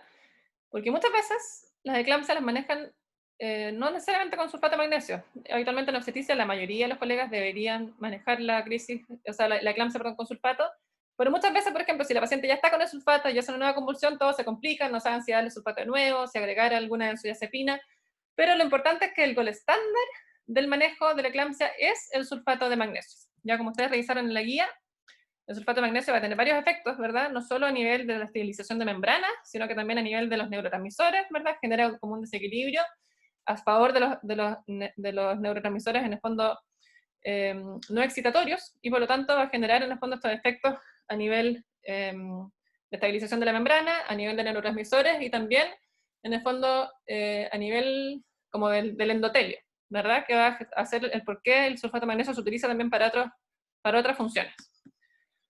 Por lo tanto, es súper importante que tanto para la prevención como para el manejo de la eclampsia, el gol estándar es el sulfato de magnesio. Ya la indicación es un bolo de 5 gramos aproximadamente. Ya la ampolla de sulfato de magnesio es de 1,25 miligramos. Ya por lo tanto, la preparación habitual que hacemos es que ponemos 8 ampollas de 1.25 miligramos, queda 10 miligramos, y eso se puede poner en 500 cc o en un suero de 250 cc, y uno pasa la mitad de ese volumen, o sea, los 5 gramos, de forma continua y rápida, ya en bolo. Y después se hace una mantención del sulfato a 1 gramo hora. Antiguamente se usaba 2 gramos hora, pero se vio que el 2 gramos hora aumentaba el riesgo de toxicidad sin mejorar los resultados. Por lo tanto, 1 gramo hora de infusión es más seguro y es tan efectivo como 2 gramos hora de mantención de infusión continua, ¿ya? Por lo tanto, llega nuestro paciente con preeclampsia severa, con emergencia hipertensiva, le ponemos el bolo de sulfato de magnesio, pero aún así va a haber, en el fondo eso es para prevención, o si tenemos a la paciente que llegó con la eclampsia, por ejemplo, como nuestra paciente, ahí apenas llega a la urgencia, uno le pone la vía venosa, le administra sulfato rápidamente, pero pese a eso, hay entre un 5 y un 20% que recurre y que vuelve a tener otra crisis, ¿ya? Si esa paciente ya recibió el bolo de 5 gramos, se tiene que dar otro bolo de 2 gramos, ¿ya? Que es un poquito menos de 2 ampollas, ¿ya? Que ese es el gol estándar. Ahora, si no, también se puede usar una benzodiazepina, pero como les comentaba, el gol estándar en la paciente con eclampsia, con recurrencia, en que ya se pasó el primer bolo, es darle un bolito de 2 gramos, ¿ya? Y evidentemente, ese es el manejo farmacológico, pero la eclampsia es siempre importante recordar que es autolimitada, por lo tanto no hay que entrar en pánico. Todos entramos un poquito en pánico porque a nadie le gusta ver a una paciente convulsionando y no estamos muy habituados a ver a las pacientes convulsionando, pero sí es importante en el fondo mantener la calma, asegurar la vía aérea, lateralizar el útero si la paciente está embarazada. En el fondo, si no es puérpera, lateralizar el útero siempre hacia la izquierda, cosa que a la paciente al feto le llegue más perfusión, porque recuerden que en la eclampsia en general hay una hipoperfusión placentaria, los fetos muchas veces hacen desaceleraciones que después revierten, por lo tanto es importante mantener esa perfusión a nivel del útero, ¿ya? Y como les comentaba, en toda paciente con emergencia hipertensiva o con preeclampsia severa se recomienda iniciar sulfato de magnesio para prevención de eclampsia, ¿ya? Esto está en el papel, están todas las guías hoy en día, que el sulfato de magnesio tiene que ir casi de la mano con el antihipertensivo endovenoso en la emergencia hipertensiva, pero muchas veces vemos que no se indica sulfato inmediatamente en la paciente con crisis, ¿ya? Pero recuerden que la crisis hipertensiva es un criterio de severidad, y por lo tanto hay que dar sulfato de magnesio. Si en el mejor de los casos esa crisis se yugula con la primera dosis, después se hace todo el laboratorio, está todo normal y la paciente no presenta otros signos de severidad, se suspende el sulfato, pero lo peor que uno le puede ocurrir es que la paciente te convulsione no estando con sulfato de magnesio. Ya, por lo tanto, es un medicamento bastante seguro. Hoy en día las infusiones continuas las usamos con 1 gramo hora, por lo tanto el riesgo de toxicidad es menor. Y lo que sí va a haber un grupo de riesgo en que vamos a estar más atentos al riesgo de toxicidad, que van a ser aquellas pacientes principalmente con falla renal o con oligoanuria, ¿ya? El sulfato de magnesio es algo estándar en revisiones sistemáticas y en el estudio más grande de eclampsia que se hizo respecto al sulfato de magnesio versus fenitoína versus itazepam, se vio que el sulfato de magnesio versus los otros medicamentos no solo disminuían la recurrencia, sino que tenían menor mortalidad materna. O sea, tenían el 50% de mortalidad que con los otros fármacos. Ya, por lo tanto, sulfato es el gol estándar por todos los mecanismos que ustedes vieron que tiene a nivel de estabilización de membrana, a nivel de los neurotransmisores, a nivel del sistema nervioso central. Ya, por lo tanto, es el gol estándar. Vamos a tener precaución en los pacientes con falla renal, pero incluso en los pacientes con hemodiálisis lo utilizamos, ya, pero a veces damos solo la dosis de carga y después no dejamos mantención, va a depender un poco en el fondo de la función renal que tenga la paciente. Y cuando hay intoxicación por sulfato de magnesio, vamos a tener depresión respiratoria, abolición de los reflejos osteotendinos, paro cardiorrespiratorio, y por eso que estamos constantemente en el fondo evaluando la frecuencia respiratoria de las pacientes, los reflejos que no estén abolidos, y en caso de intoxicación, vamos a tener el antídoto, no el antídoto, el antídoto que es el gluconato de calcio 1 gramo endovenoso, ya que con eso se revierte rápidamente el efecto del sulfato de magnesio. Hay que vigilar la diuresis, como les decía, la frecuencia respiratoria, el estado de conciencia y los reflejos. Y lo otro importante es que el sulfato de magnesio se mantiene 24 horas postparto o hasta 24 horas post última eclampsia. Ya si yo tengo a la paciente y tuvo su parto a las 2 de la mañana, pero me convulsiona a las 3 de la tarde, yo voy a suspender el sulfato a las 3 de la tarde del día siguiente. Y quizás en esas pacientes en que uno las tiene con infusión continua más de 24 horas, a veces igual se piden niveles de magnesemia para anticiparse en el fondo del riesgo de intoxicación. Ya esto es bien frecuente, por ejemplo, en las UCIs, le tienen mucho respeto al sulfato de magnesio y mucho miedo a la intoxicación. La verdad que nosotros le tenemos mucho más miedo a la eclampsia que a la intoxicación. Entonces, habitualmente somos bien empáticos en que tienen que mantener el sulfato de magnesio por 24 horas, que eso es lo que sale en todas las guías nacionales e internacionales del manejo de la eclampsia y de la preeclampsia severa. ¿Ya? Siempre vamos a tener en mente los diagnósticos diferenciales de la eclampsia, que son los accidentes cerebrovasculares, que lamentablemente en estas pacientes pueden ocurrir, ¿ya? Fenómenos hemorrágicos, rupturas de aneurisma, trombosis o tromboembolismo en el fondo arteriales, la trombosis venosa central cerebral que hemos tenido muchas veces en el primer trimestre en pacientes con trombofilias, encefalopatía hipoxio-isquémica, angiomas, y de los otros diagnósticos diferenciales significativos e importantes está la encefalopatía hipertensiva, la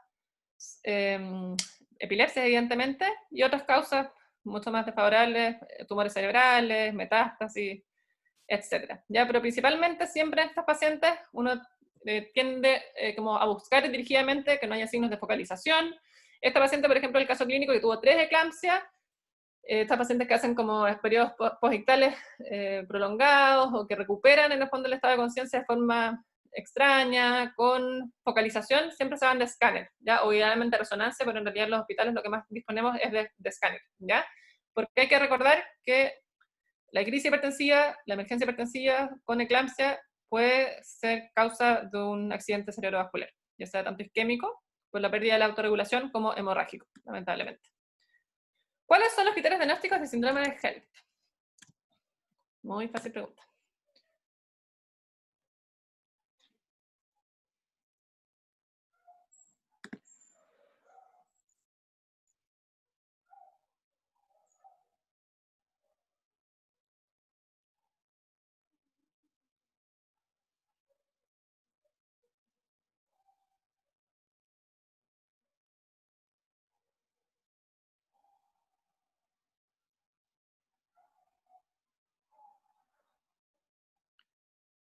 Yeah. Hubo uno que no votó y uno que dijo solo las plaquetas bajas. Entonces hay que recordar que el síndrome de HELLP, su sigla es una memotecnia que dice hemólisis, low platelets y elevación de las enzimas hepáticas, liver enzymes, ¿ya? Y es un síndrome que tiene en general los 3 criterios. Acá en Chile usamos un término que yo creo que quizás lo han escuchado, de este síndrome de HELLP completo o incompleto, que vamos a hablar un poco de eso, pero es algo bastante local. La verdad que internacionalmente esa subclasificación no existe.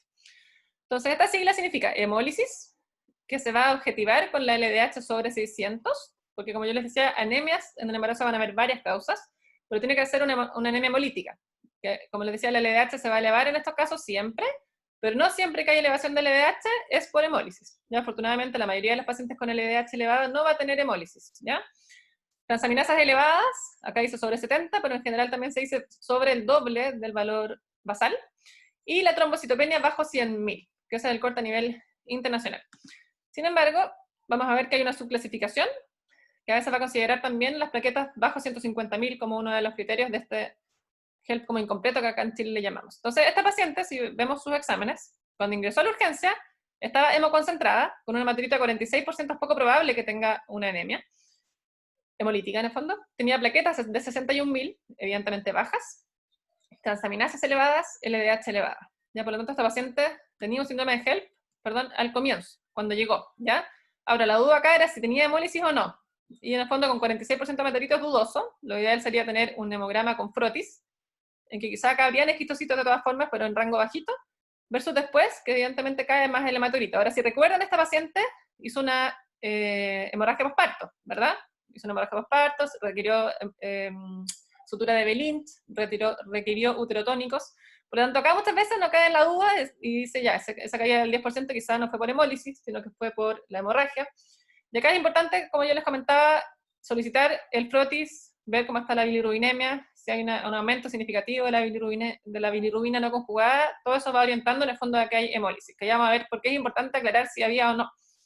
Hizo una elevación también significativa de la creatinemia, las plaquetas llegaron hasta 55.000, sumamente bajitas, y si se fijan, afortunadamente esta paciente tenía 19 años, revirtió, pero no siempre revierten. Ya hemos tenido pacientes que van acá y de plaquetas 55.000, hemos tenido pacientes cuyas muestras de sangre dicen muestra, en el fondo, coagulada, y son pacientes que lamentablemente incluso han fallecido por coagulación intravascular diseminada y todas las complicaciones.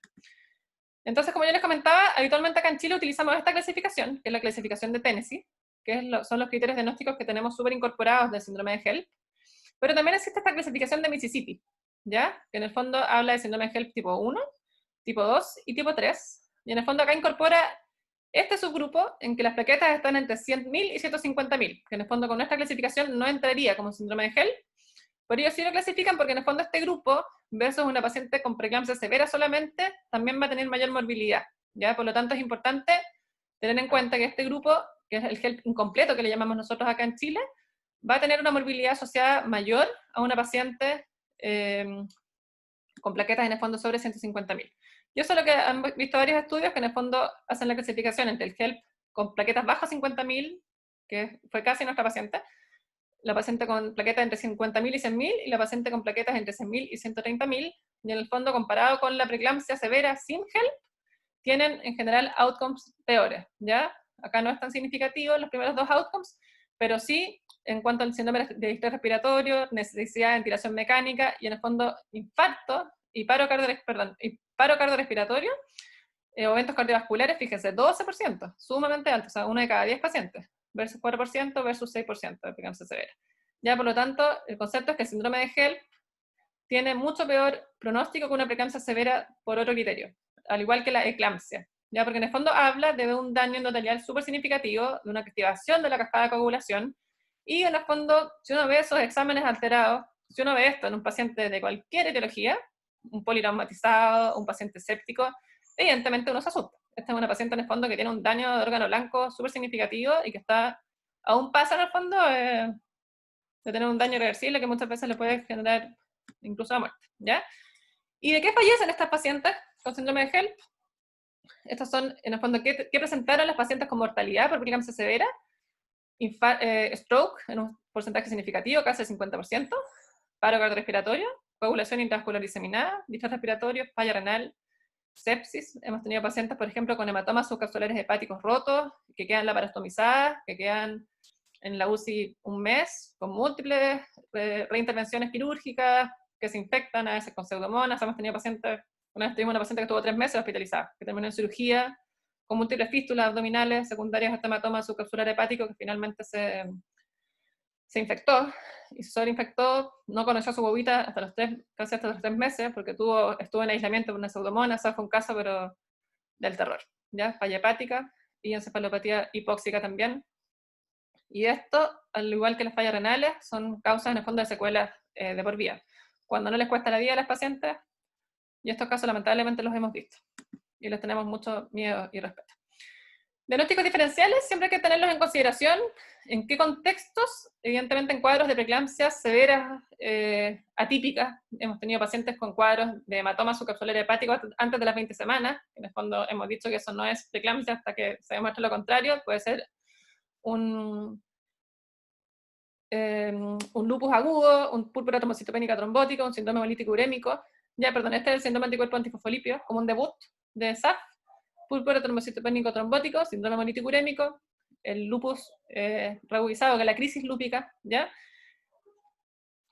Perdón. La AFLP es el hígado graso agudo, que es un cuadro sumamente raro, es infrecuente, es un cuadro muy similar a la preeclampsia severa, que da mucho dolor abdominal, ¿ya? Pero es ultra infrecuente, yo nunca he visto uno, que no significa que no exista, pero igual yo llevo 10 años en la especialidad, no lo hemos visto en general, ¿ya?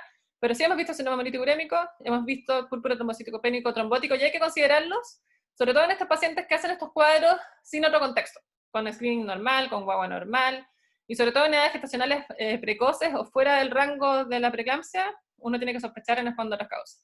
Y lo complejo es esto, que lamentablemente tanto el hígado graso agudo, como el púrpura trombocitopénico trombótico, como el síndrome hemolítico urémico, y el lupus, la exacerbación del lupus, si se fijan, muchos tienen hipertensión, muchos tienen proteinuria, y por lo tanto son cuadros que en general se sobreponen. Ya es súper importante en el fondo lograr hacer el diagnóstico diferencial y ampliar evidentemente el estudio en estos casos. Pero como les decía, es bastante excepcional, y todas las pacientes con preeclampsia o con cuadros sugerentes de preeclampsia, el 99,9% finalmente lo son, ¿ya? Pero si tenemos una edad gestacional muy precoz, o una paciente con un cuadro atípico, hay que sospecharlo, y en el fondo hay que saber que existen cuadros clínicos que pueden dar sintomatología similar sin que necesariamente sea una preeclampsia, ¿ya? Por lo tanto, para ir finalizando, vamos a revisar algunas recomendaciones obstétricas, y la pregunta es, ¿el tratamiento definitivo de la preeclampsia severa es la interrupción del embarazo? ¿Verdadero o falso?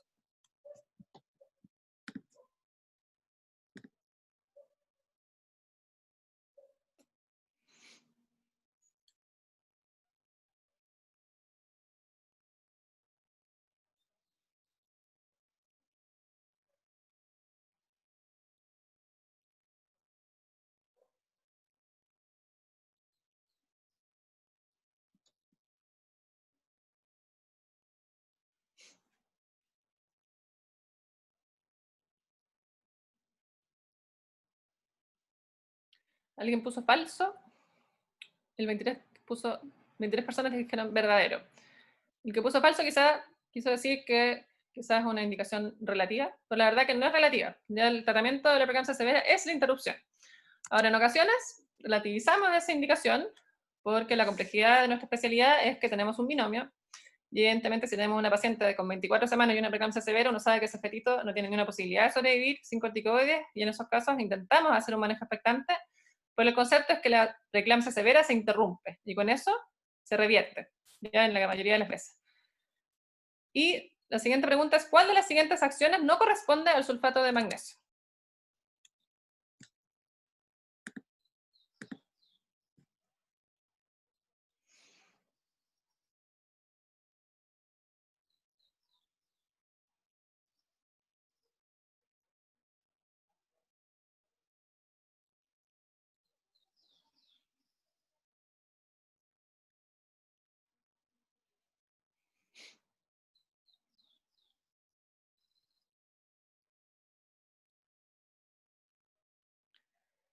Perfecto. Entonces, 21 personas dijeron que el sulfato de magnesio no es un tocolítico, y así es. Antiguamente se consideraba un tocolítico, pero hoy en día no tiene ninguna utilidad como fármaco para tocolisis, y sí tiene utilidad en la prevención de parálisis cerebral, ya que vamos a ver que en embarazos menores de 32 semanas, y esto se dieron cuenta en pacientes con preeclampsia, el uso de sulfato de magnesio de forma antenatal, por lo menos 6 horas antes del parto, disminuye significativamente, casi el 50%, el riesgo de parálisis cerebral en esos niños, ¿ya? Y eso es, como les comentaba, por los efectos del sulfato de magnesio a nivel de la estabilización de las membranas, ¿ya? Y por eso los recién nacidos se dieron cuenta de hijos de madres con preeclampsia que habían recibido sulfato de magnesio, tenían menos riesgo de parálisis cerebral, por ejemplo, que prematuros de similar edad gestacional que no habían recibido sulfato. Y se dieron cuenta que el sulfato de magnesio aparentemente tenía un efecto beneficioso en esos recién nacidos, y se objetivó y se confirmó con un estudio grande, súper bien, metodológicamente muy bien hecho, y por lo tanto hoy en día es un gol estándar, y toda paciente con interrupción del embarazo bajo las 32 semanas se le da sulfato de magnesio, ya sea por preeclampsia o sin preeclampsia, para beneficio fetal. ¿Ya? Entonces, en general, como íbamos a hablar, la interrupción de la preeclampsia severa es el gol estándar de manejo, pero vamos a intentar hacer manejo expectante en aquellos casos bajo 24 semanas por un tema fetal, porque sabemos que los prematuros bajo 24 semanas necesitamos tratar a 4 con corticoides para que uno se beneficie y tengan menor riesgo de mortalidad, distrés respiratorio, enterocolitis necrotizante, hemorragia intracerebral y sus secuelas respectivas, y por lo tanto vamos a intentar hacer un manejo expectante, pero vamos a ver que van a ser muy pocas pacientes las candidatas a un manejo expectante, ¿ya? Y como les comentaba también, en todo embarazo bajo 32 semanas se debe asegurar la administración de sulfato de magnesio para neuroprotección neonatal, ¿ya? Y siempre es importante recordar que la severidad de la preeclampsia es dinámica, ¿ya? Eso significa que podemos tener una preeclampsia moderada que se severiza, o al contrario, una preeclampsia severa que pasa a ser moderada. ¿Cuál es el principal ejemplo de eso? La crisis hipertensiva, ya que es la paciente que llega con crisis hipertensiva, que administramos un bolo de labetalol, por ejemplo, y esa crisis revierte. Si bien esa paciente ingresó con diagnóstico de preeclampsia severa, si uno trata esa crisis hipertensiva, la logra yugular y la paciente no tiene ningún otro criterio de severidad, esa paciente se puede recatalogar como preeclampsia moderada. Ahora, desde el punto de vista del laboratorio, una trombocitopenia no va a revertir, elevación de la LDH, las transaminasas, puede que haya una cierta variación, pero es muy raro que se normalice, ¿ya? Porque en el fondo esta enfermedad, una vez que se gatilla, va de mal en peor, no revierte espontáneamente en ninguno de los casos. Ya, por lo tanto, constantemente uno está reevaluando la presencia de criterios de severidad, pero sobre todo buscando que aparezcan criterios de severidad más que se normalicen. Porque como les decía, el único criterio que se tiende a normalizar puede ser la crisis hipertensiva, quizá la sintomatología, la cefalea, la epigastralgia, que muchas veces revierten al tratar la crisis o la emergencia hipertensiva, pero no los otros criterios, en el fondo criterios de laboratorio, si la paciente tiene una falla renal, no se va a normalizar, la proteinuria tampoco va a disminuir, todo lo contrario, en general van a tender a aumentar, ¿ya? Y por lo tanto, si uno hace un manejo, o intenta un manejo expectante, que en el fondo busca madurar al bebé y poder interrumpir en el fondo con maduración corticoidal, siempre hay que tener a esta paciente muy vigilada en el preparto, idealmente con laboratorio cada 4 o 6 horas y con una vigilancia fetal también permanente, ¿ya? ¿Cuáles son las contraindicaciones del manejo expectante? La verdad es que casi todos. Emergencia hipertensiva que no resuelve con tratamiento médico, la sintomatología neurosocial persistente, porque como les decía, son síntomas que anteceden a la eclampsia, la epigastralgia o el dolor en hipocondrio derecho persistente, la eclampsia, evidentemente. Si bien hay algunos papers que dicen que uno podría hacer un manejo expectante en la eclampsia, nadie hace eso. A lo más se estabiliza la paciente y después se interrumpe. Pero si la paciente convulsionó, evidentemente su daño endotelial y su alteración a nivel del endotelio es sumamente significativa. Edema pulmonar, insuficiencia renal, insuficiencia hepática progresiva, síndrome de HELP, trombocitopenia, coagulación intravascular diseminada, desprendimiento, deterioro del UFP, óbito. Evidentemente nadie va a plantear un manejo expectante en una paciente con un óbito fetal. El manejo expectante es buscando el beneficio del feto. Por lo tanto, si uno recuerda todos los criterios de severidad, vamos a tener apenas 3 casos que nos permiten un manejo expectante. La crisis hipertensiva, que ojalá que revierta en el fondo, o sea, la crisis hipertensiva que fue revertida con medicamentos, la elevación sutil de la LDH y la elevación sutil de las transaminasas, que hemos tenido pacientes con transaminasas de 200, que se mantienen relativamente estables, y no quedan de 200, 400, 500, 600, y la LDH lo mismo, estas elevaciones de 500, 600 de LDH, 700, pero evidentemente la LDH de 1500 o hacia arriba no existe un punto de corte, pero en el fondo es muy poco probable que la paciente tenga un LDH sobre 1000 sin tener alguno de los otros criterios, ¿ya? Por lo tanto, el manejo expectante uno lo va a plantear en la paciente que ingresó como preeclampsia severa, que uno le manejó la crisis y yuguló, en la paciente que tiene solamente una elevación sutil del LDH o de las transaminasas, sin ningún otro criterio, y en el fondo es la paciente que sintomáticamente también se ve bien, ya aquella paciente que uno ve que se empieza a deteriorar clínicamente, que sigue con cefalea, que sigue con epigastralgia, que no te responde, evidentemente hay que interrumpirla porque si no va a desarrollar un HELP, va a desarrollar una eclampsia, con todas las complicaciones y los riesgos de mortalidad materna y fetal que vimos, ¿ya? Por lo tanto, a modo de resumen, expliquísimo un algoritmo, y vamos a tener toda paciente que ingresa con síndrome hipertensivo, por ejemplo, en la urgencia, que ya vimos que se hace el diagnóstico con 2 tomas de 140-90, separadas por 4 o 6 horas, o con 2 tomas de 160-110, hablamos siempre del bienestar fetal, que es parte de los signos vitales al ingreso de urgencia, y vamos a ver, si la paciente no tiene crisis hipertensiva, pero está hipertensa, tenemos que buscar clasificar el síndrome hipertensivo. Ya vamos a buscar los factores de riesgo que conversamos, los factores de riesgo clínicos, vamos a revisar cómo ha estado su control del embarazo, si tiene screening positivo de arterias uterinas, vamos a realizar un examen físico detallado, ver que no tenga reflejos osteotendinos aumentados, vamos a hacer un laboratorio de síndrome hipertensivo buscando daño de órgano blanco, y este índice de proteinuria y creatinuria. Si la paciente no tiene criterios de preeclampsia, porque no tiene proteinuria, el embarazo va todo bastante bien, no tiene screening positivo, etc., podríamos catalogarla bajo las 20 semanas como hipertensión crónica o sobre las 20 semanas como un síndrome hipertensivo no proteinúrico, de bajo riesgo hasta el momento, y esa paciente se maneja en el policlínico de alto riesgo.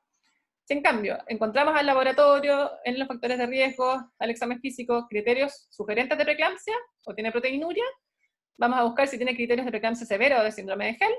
Si no los tiene, vamos a catalogarla como una preeclampsia moderada y esa paciente igual se hospitaliza, pero más que en preparto muchas veces en sala, para solicitud de exámenes, para monitorización, para maduración corticoidal, porque sabemos que la preeclampsia moderada en cualquier momento puede pasar a ser una preeclampsia severa. Si al contrario esta paciente de la urgencia ingresó con crisis hipertensiva, esa paciente tiene una emergencia hipertensiva y se hospitaliza siempre. Uno nunca yegula una crisis hipertensiva de la urgencia y manda a la paciente a su casa. Siempre se hospitaliza, porque la crisis hipertensiva o la emergencia hipertensiva, ya sea por preeclampsia o sin preeclampsia, es un riesgo siempre. Ya el riesgo de morbilidad materna existe con preeclampsia o sin preeclampsia. Se hospitalizan en prepartos, se le pone la vía venosa, se trata la emergencia hipertensiva con los medicamentos endovenosos, buscando bajar la crisis, no buscando presiones normales. Prevenimos la eclampsia con sulfato de magnesio siempre, hacemos la moderación corticoidal, porque en cualquier momento esta paciente puede evolucionar a una interrupción, sobre todo en los embarazos bajo 44 semanas. Hacemos exámenes con proteinuria, hacemos una ecografía detallada, aquí en este grupo en realidad siempre también les hacemos una ecografía para evaluar bienestar fetal, y según todo lo que encontremos vamos a definir si hacemos un manejo expectante o si interrumpimos. sobre las 24 semanas, la mayoría de los pacientes se interrumpe sí o sí, o sea, en nuestra paciente no había ninguna duda de que había que interrumpirla. Bajo las 24 semanas se hace en el fondo el balance entre el riesgo materno y riesgo fetal, y se define si se madura o no se madura. En cuanto al posparto, para finalizar, recordar que 5% de las preeclampsias y 1/3 de las eclampsias van a ser postparto. Por lo tanto, si estas pacientes vimos que tienen daño endotelial, que tienen un riñón muchas veces dañado, hay que evitar los antiinflamatorios no esteroidales, hay que manejar el dolor, porque el dolor aumenta las cifras tensionales, y en estas pacientes a veces es muy difícil controlar las cifras tensionales postparto. Hay que tratar la hipertensión, ¿ya? No porque la bobita nació, tenemos que dejar de vigilar la presión arterial materna, que muchas veces pasa. Le tenemos mucho respeto a la crisis hipertensiva o la emergencia con bobita inútero, y a veces después de que nace la bobita se despreocupan, y a veces hay pacientes que han estado varias horas con crisis hipertensiva, y hay que recordar que todo este daño endotelial y toda la cascada inflamatoria que vimos en la paciente no se pasa al 100% apenas nace la bobita, sino que dura durante todo el puerperio, hasta que ese endotelio en el fondo se logra sanar de alguna forma. Por lo tanto, la crisis hipertensiva se maneja activamente, tanto en la embarazada como en la puérpera, ¿ya? Y evidentemente antes del alta la paciente tiene que tener el laboratorio normalizado, ¿ya? Recuerden que hay HELPS, eclampsias y preeclampsias severas que debutan en el postparto. Por lo tanto, no porque la bobita ya nació, esa madre hay que dejar de vigilarla, ¿ya? Al contrario, o sea, hay que mantener la vigilancia hasta el alta. Entonces, a modo de conclusión, vamos a hacer una pregunta. ¿Sí? La relevancia del síndrome hipertensivo radica en cuál de las siguientes acepciones.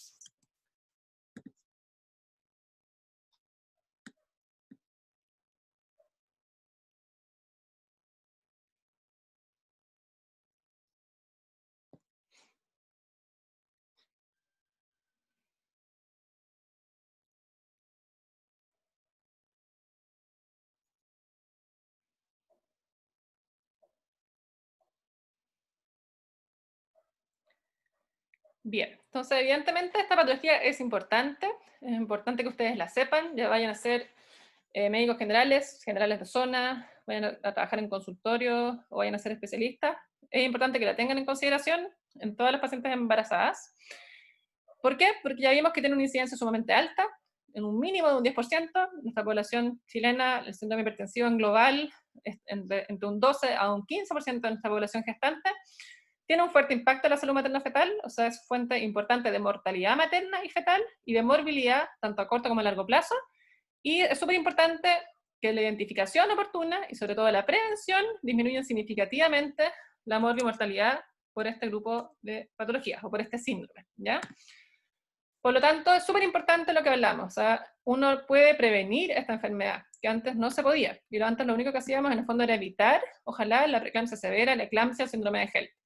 Y hoy en día se puede identificar a los pacientes con riesgo de hacer preeclampsia con la historia clínica, con la presión arterial media del primer trimestre y con el screening de arterias uterinas, y con todo esto junto hay scores, hay software que son gratuitos, por ejemplo a través de la Fetal Medicine Foundation, que es una organización a nivel mundial que abarca toda la patología materno-fetal, hay calculadoras de riesgo, uno pone toda la historia, todos los antecedentes, en un algoritmo, uno lo completa con los datos de la paciente, y te dice que hay el riesgo que tiene esta paciente. Si la paciente tiene un riesgo de más de 1 en 100 de hacer preeclampsia durante el embarazo, o si tiene factores de riesgo clínico, que eso va de entrada. Por ejemplo, lo que hemos hablado, paciente diabética, hipertensa, paciente con lupus, paciente con patología endotelial, ya sea vasculitis, síndrome anticuerpo antifosfolípido, etcétera, solo ya por historia, en los embarazos gemelares incluso, tiene indicación de aspirina, ¿ya? Y si no nos queda muy clara la historia, por ejemplo, otro grupo de riesgo de repente son los pacientes con fertilización in vitro, y esas pacientes tienen mayor riesgo también de preeclampsia. Si nos queda la duda, porque la paciente no tiene un factor de riesgo clínico, pero tiene, por ejemplo, un screening de arteriuterina alterado solito en un rango medio limitón, se hace la calculadora, y si te da mayor de 1 en 100, la recomendación va a ser dejar aspirina. Y la aspirina se dejan 150 miligramos en la noche, sí o sí antes de las 16 semanas, ¿ya? Para lograr en el fondo mejorar la placentación que ocurre de forma significativa en el primer trimestre. Por lo tanto, lo habitual es que la paciente ingresa al consultorio, se le hace su screening completo, ojalá en el primer trimestre, screening de arterias uterinas, y a las 13 semanas, con esa ecografía, ya uno determina si la paciente es candidata o no al uso de aspirina. Ahora, si no tuvo ecografía de primer trimestre, lo importante es empezarla antes de las 16 semanas, porque después ya no tiene efecto. Y se deja 150 miligramos en la noche, porque la noche tiene más efecto, hasta las 34 semanas de embarazo. Y fíjense el impacto de la aspirina. Este es el estudio mayor del uso de aspirina, que es el ASPRA, que fue un estudio multicéntrico, randomizado, doble ciego, controlado, en que se usó aspirina en pacientes de riesgo, 800 pacientes con aspirina versus 824 pacientes sin aspirina en pacientes de alto riesgo de preeclampsia de pretérmino, y fíjense el impacto que tuvo. Disminuyó un 80% las preeclampsias bajo 24 semanas, un 60% las preeclampsias bajo 37 semanas, y apenas un 5% de las preeclampsias tardías, que es como el grupo de nuestra paciente, porque lamentablemente estas pacientes muchas veces no tienen screening, por ejemplo, arterias uterinas, o muchas veces no son las pacientes que cuesta mucho identificarlas precozmente, ¿ya? Pero un 80% de reducción de las preeclampsias severas bajo las 24 semanas es sumamente significativo. ¿Ya? Incluso hay estudios hoy en día de costo-efectividad que muestran el impacto de la aspirina, y en el fondo hoy en día llega a ser casi iatrogénico no dejar aspirina en pacientes con riesgo de preeclampsia prematura, ¿ya? Y ese riesgo se puede evaluar clínicamente con toma de presión arterial, con historia, y en el fondo con una buena anamnesis, sumado al screening de arterias uterinas. Ni siquiera necesitamos bioquímica el primer trimestre en Chile, ¿ya? Porque el hecho de la calculadora incluso te permite no poner bioquímica, y aún así tiene un súper buen valor predictor, ¿ya? Por lo tanto, hay que recordar que esta patología es prevenible hoy en día, y en el fondo la preeclampsia severa y el síndrome de HELP y la eclampsia, que son las complicaciones, también son prevenibles. Hemos terminado. Un poquito de tiempo, porque entre las preguntas y todo nos alargamos un poco, pero vamos a dar espacio a las preguntas, ¿ya? No sé si habrá alguna pregunta en el chat. Una pregunta que puse ¿Sí? en el chat también. ¿Por qué no se deja Hola. la aspirina hasta las 37 semanas si también muestra como una disminución súper significativa del riesgo de... Es que tú dices del riesgo de las 37 semanas, porque la verdad que los estudios son la mayoría hasta las 34 semanas, o a veces puede ser hasta las 36, ¿ya? Pero en general lo más importante es que hasta las 34 semanas sí o sí la paciente la utilice, ¿ya? Pero también se podría dejar después, solo que en el fondo el efecto mayor es en ese rango, que es el grupo que más se beneficia en el fondo. Voy a revisar el chat y después vamos a dejar pueden hacer las preguntas abiertas por audio. Si uno tuviera los dos fármacos, la labetalol o hidralazina, ¿qué se prefiere y por qué? La verdad que no existe como uno que sea mucho mejor que el otro. Ya en estos casos, hasta donde yo sé, no existe como un randomizado entre la labetalol y hidralazina. Ya, pero en el fondo tienen como un resultado similar, un efecto rápido, con una caída no abrupta de la hipertensión, y por lo tanto se utiliza uno u otro. Están en todas las guías internacionales, en el fondo de paralela. ¿Ya? Ahí alguien se salió del Kahoot. Sí. Siempre en cualquier embarazada con convulsiones debería dejarse sulfato de magnesio, y la verdad que yo creo que sí. Ahora, si es una paciente que evidentemente tiene una epilepsia mal controlada, uno podría no dejarlo, pero hemos tenido pacientes con epilepsia y eclampsia. En el fondo, por lo tanto, hay que, como les decía, si llega una paciente convulsionando, incluso aunque sea epiléptica, se considera eclampsia hasta que se demuestre lo contrario, ¿ya? Porque hemos tenido epilepsias descompensadas por cuadros de eclampsia sobreagregados. Y ahora habitualmente la epilepsia se tiende a descompensar mucho en el primer trimestre por los cambios de la farmacocinética y farmacodinamia de sus medicamentos. Y habitualmente es raro que una paciente con una epilepsia perfectamente controlada haga una eclampsia hasta el final del embarazo, es raro, ¿ya?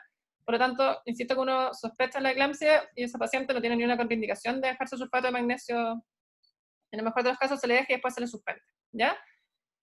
¿Se puede entonces indicar aspirina en APS solo con el riesgo clínico antes de la primera eco? La verdad que en ese sentido hay países que lo hacen, que dan en el fondo esa atribución a las matronas, pero la verdad que para nosotros es súper importante que no se hace en realidad. De estas pacientes la indicación es que se deriven a los policlínicos de alto riesgo, y la gracia es que los policlínicos de alto riesgo son bastante expeditos para la atención de las pacientes del primer trimestre. Ahora ahí lo ideal sería evaluar en el fondo cuán efectiva está siendo la intervención desde el punto de vista de la prescripción de la aspirina. Y si uno nota que en realidad no da el sistema para lograr evaluar a estas pacientes antes de las 16 semanas, ahí obviamente entre que no se deje y la deja la matrona, ojalá pudieran darla a todas las matronas de forma estricta, y se debería hacer, yo estoy a favor, pero en el fondo tiene que ser algo bien supervisado. Las matronas en general en los consultorios la verdad que no tienen posibilidad de dejar recetas, no sé si se han fijado, pero en el fondo no pueden dejar, o sea, dejan óvulos, pero ni siquiera pueden tratar una cistitis, que lamentablemente siempre ha sido algo que nosotros no hemos estado muy de acuerdo, porque muchas veces las pacientes, entre que la patrona la evalúa con el examen alterado, pide hora con el médico en el consultorio, y en ese intertanto llega con la pielonefritis, que nos ha pasado varias veces. Por lo tanto, no habría problema, se podría, pero los sistemas hoy en día todavía no están como tan normados, ¿ya? Pero evidentemente si es una paciente con factores de riesgo clínicos, se podría utilizar si es que uno piensa que esa paciente no va a alcanzar a ser vista por una unidad de alto riesgo antes de las 16 semanas. De todas maneras, esa paciente, aunque la matrona le dejara la aspirina en consultorio, sí o sí tiene que tener un seguimiento en una unidad de alto riesgo, o en el fondo de cuidados antenatales. Bastián pregunta, ¿qué hacemos con una paciente que tiene proteinuria significativa aislada en APS, asintomática y presión normal? Bueno, ese es el problema de pedir exámenes sin contextos, ¿ya? Y eso no es tan infrecuente. Por ejemplo, en la parte privada se ve mucho. De colegas que a veces piden proteinuria por si acaso. Y en el fondo eso no hay que hacerlo, porque si yo pido un examen es porque estoy sospechando algo. Y muchas veces todos los exámenes tienen, en el fondo, como una pirámide, o sea, una curva de normalidad, y por lo tanto voy a tener extremos, tanto exámenes alterados, que son falsos positivos, como exámenes normales, que son falsos negativos. Por lo tanto, el concepto de eso es que no deberías haber pedido ese examen. Ahora, si lo pediste por un síndrome hematoso, si lo pediste por una presión elevada aislada, esa paciente la tienes que derivar en el fondo para un estudio mayor y más acucioso. No sé si quedó clara la pregunta, Bastián. Salté la Cecilia. Acá. En una paciente que está con aspirina y hay que interrumpir. ¿Cómo se hace con la anestesia? La verdad que no hay problema. Hubo un tiempo que se le ponía mucho, cuando partimos con el tema de la aspirina le teníamos mucho miedo al uso de la aspirina. Los pacientes también eran un poquito como temerosas al uso, nosotros también, pero la verdad que hoy en día se ha visto que la aspirina, el riesgo de metrorragia, por ejemplo, primer trimestre, o de fenómenos como hemorrágicos, con ese nivel de aspirina, 150 miligramos, es sumamente bajo, ¿ya? Por lo tanto, es un medicamento seguro. E incluso a los pacientes con aspirina no hay ningún problema que le pongan una raquí. Les pueden poner anestesia raquilla, no tiene que ir a anestesia general, puede recibir anestesia de parto y no hay ningún problema. ¿Ya? Por lo tanto, sabemos obviamente que aumenta el riesgo de hemorragia, por ejemplo, en el caso de una cesárea, el uso de aspirina. Hoy en día tenemos muchos pacientes con heparina también, pacientes con trombofilias, con síndrome de cuerpo antifosfolípido, ya sean dosis preventivas o dosis terapéuticas. Y en esas pacientes ya es un poquito distinto porque están anticoaguladas, de ahí a veces usamos antídotos o ya francamente hay anestesia general. Pero tomamos las precauciones desde el punto de vista quirúrgico, pero no hay riesgo para la anestesia con el uso de aspirina en estas dosis. ¿Hay alguna contraindicación para el uso de aspirina? La verdad que es como la hipersensibilidad a la aspirina. Esa sería como la única contraindicación estricta. ¿Ya? Porque en el fondo el beneficio es tanto que son muy excepcionales los pacientes que no pueden utilizarla. ¿Alguna otra pregunta? No me quedó claro. ¿El manejo del dolor a estas pacientes hay que evitar los AINES o se pueden usar con precaución? En general el concepto es que si tengo otras opciones de fármacos y analgésicos, no utilice los AINES por el efecto que tienen en el fondo a nivel renal, ¿ya? Y también por el efecto que podrían tener a nivel de la presión arterial. Por lo tanto, en general no son los analgésicos de primera línea. Se dice que uno debe usar, por ejemplo, paracetamol endovenoso, la dipirona, que estrictamente no es un AINES, pero todo lo que sea ibuprofeno, ketoprofeno, sobre todo el ketoprofeno, que muchas veces se utiliza en el postoperatorio, habría que evitarlo teniendo otras opciones. Ahora, entre que si no tengo otra opción, le tengo que dejar AINES nada más, pero evidentemente con precaución. Porque estas pacientes, acuérdense que su riñón sufre bastante, y a veces quedan con daño significativo, por lo tanto hay que estar ahí atentos a no dañarlo más. ¿Alguna otra pregunta? Gracias. Doctor, una consulta, ¿Sí? que con el sulfato magnesio, entonces una paciente que ya lo está utilizando y tuviera una crisis convulsiva en la urgencia, le vuelvo a dar sulfato magnesio, pero ¿en qué minuto mido niveles? Como si es que necesito un segundo bolo o... No, la verdad no. que mira, en pacientes con buena función renal, que no están en anuria o no oligoanuria, el riesgo de intoxicación la verdad es que es bastante bajo, ¿ya? ¿Qué se hace con el sulfato magnesio? En general siempre a los pacientes se le pone sonda, ¿ya? Pero en realidad más que ponerle una sonda, Foley, lo que tú necesitas es contabilizar diuresis. Ahora, si es una preeclampsia severa, igual es mucho mejor tener a la paciente con sonda porque te permite monitorizar diuresis horaria, ¿ya? Pero ustedes van a ver que a veces en los hospitales uno indica sulfato de magnesio y a la paciente le ponen la sonda sin anestesia, ahí mismo en la sala, que es terrible, solo por el sulfato. Y por ejemplo, cuando es por neuroprotección, no tiene sentido que a esa paciente le pongan una sonda sin anestesia. O sea, a esa paciente se la pueden poner perfectamente cuando se interrumpe, con anestesia, en el pabellón o en trabajo de parto, ¿verdad? Entonces, lo que hay que evaluar es, en el fondo, la diuresis de esa paciente. Si es una paciente con riesgo de intoxicación, por ejemplo, que está con oligoanuria o que está en anuria franca, o que uno ve que está como muy gravísica, con los reflejos abolidos, uno pudiese solicitarlo. pero como les decía, en general hoy en día, con un bolo de 5, incluso con otro bolo de 2 gramos, piensa que la dosis de mantención antiguamente era 2 gramos hora, o sea, era como si pasaras bolos de 2 gramos cada 1 hora. Y aún así el riesgo de intoxicación era bajo, ¿te fijas? Entonces, en general, cuando pedimos, habitualmente ya la paciente en UPC, los UCIstas son súper, como, ¿cómo se puede decir? Ay, se me fue la palabra, como precavidos con el uso del sulfato. Y muchas veces llegamos a pasarle visita a la paciente y le suspendieron el sulfato por el riesgo de intoxicación. Eso nosotros le ponemos con todo respeto, porque los UCIstas obviamente se manejan mucho mejor que nosotros en el 99% de las cosas de medicina interna. Uno le pone, se sugiere mantener el sulfato hasta 24 horas postparto. ¿Ya? Pero ahí muchas veces los UCIstas lo solicitan. Pero en el fondo yo creo que cuando hay síntomas sugerentes de intoxicación, en la paciente con oligonuria, en la paciente con falla renal, y la paciente que tú la mantienes con sulfato por más de 24 horas, que es aquella paciente que vuelve a convulsionar, igual tienes que volver a prolongar el sulfato por 24 horas. Gracias. Super. ¿Alguna otra duda? ¿Las pacientes adolescentes se consideran como factor de riesgo para síndrome hipertensivo del embarazo? La verdad que las adolescentes hubo un tiempo que se decía que eran factor de riesgo para todo. Y la verdad que era muchas veces por el embarazo no controlado, porque tenían un acceso tardío a la atención y al control prenatal, pero la verdad que el embarazo adolescente no tiene un mayor riesgo muy significativo de patología. Ahora, podría tener un mayor riesgo por el hecho de ser que son primigestas, la gran mayoría. Pero la primigesta adolescente versus la primigesta no adolescente, la verdad que no es un grupo de altísimo riesgo, para nada. ¿Alguna otra pregunta? Parece que no. Ya, les dejé mi mail acá, por cualquier duda que tengan, si necesitan bibliografía de cualquier temática o cualquier tipo, me pueden escribir. Y para finalizar, vamos a aprovechar esta metodología, pasarle la última pregunta, respecto a cuando retomemos la vida normal. ¿Ya? Entonces, les voy a hacer la pregunta como una encuesta.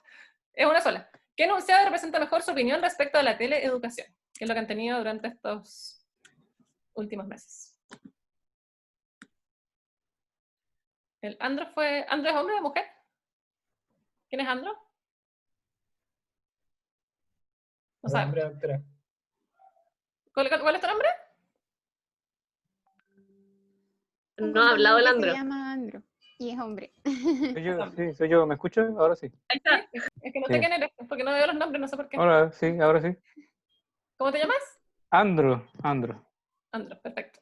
Y la Laura segunda. Bueno, no sé, como me equivoqué en la primera pregunta, Sí, quizá ganó. quizá es la Laura, pero bueno, lo importante es que igual anduvieron bastante bien, así que espero que todos hayan hecho la guía con conciencia, pero por lo menos creo que los conceptos importantes que quería que quedaron. Ya, entonces les voy a pedir si me pueden responder esto para nuestra reincorporación, ojalá, algún día. Respecto a la teleeducación, ¿quién les representa mejor su opinión?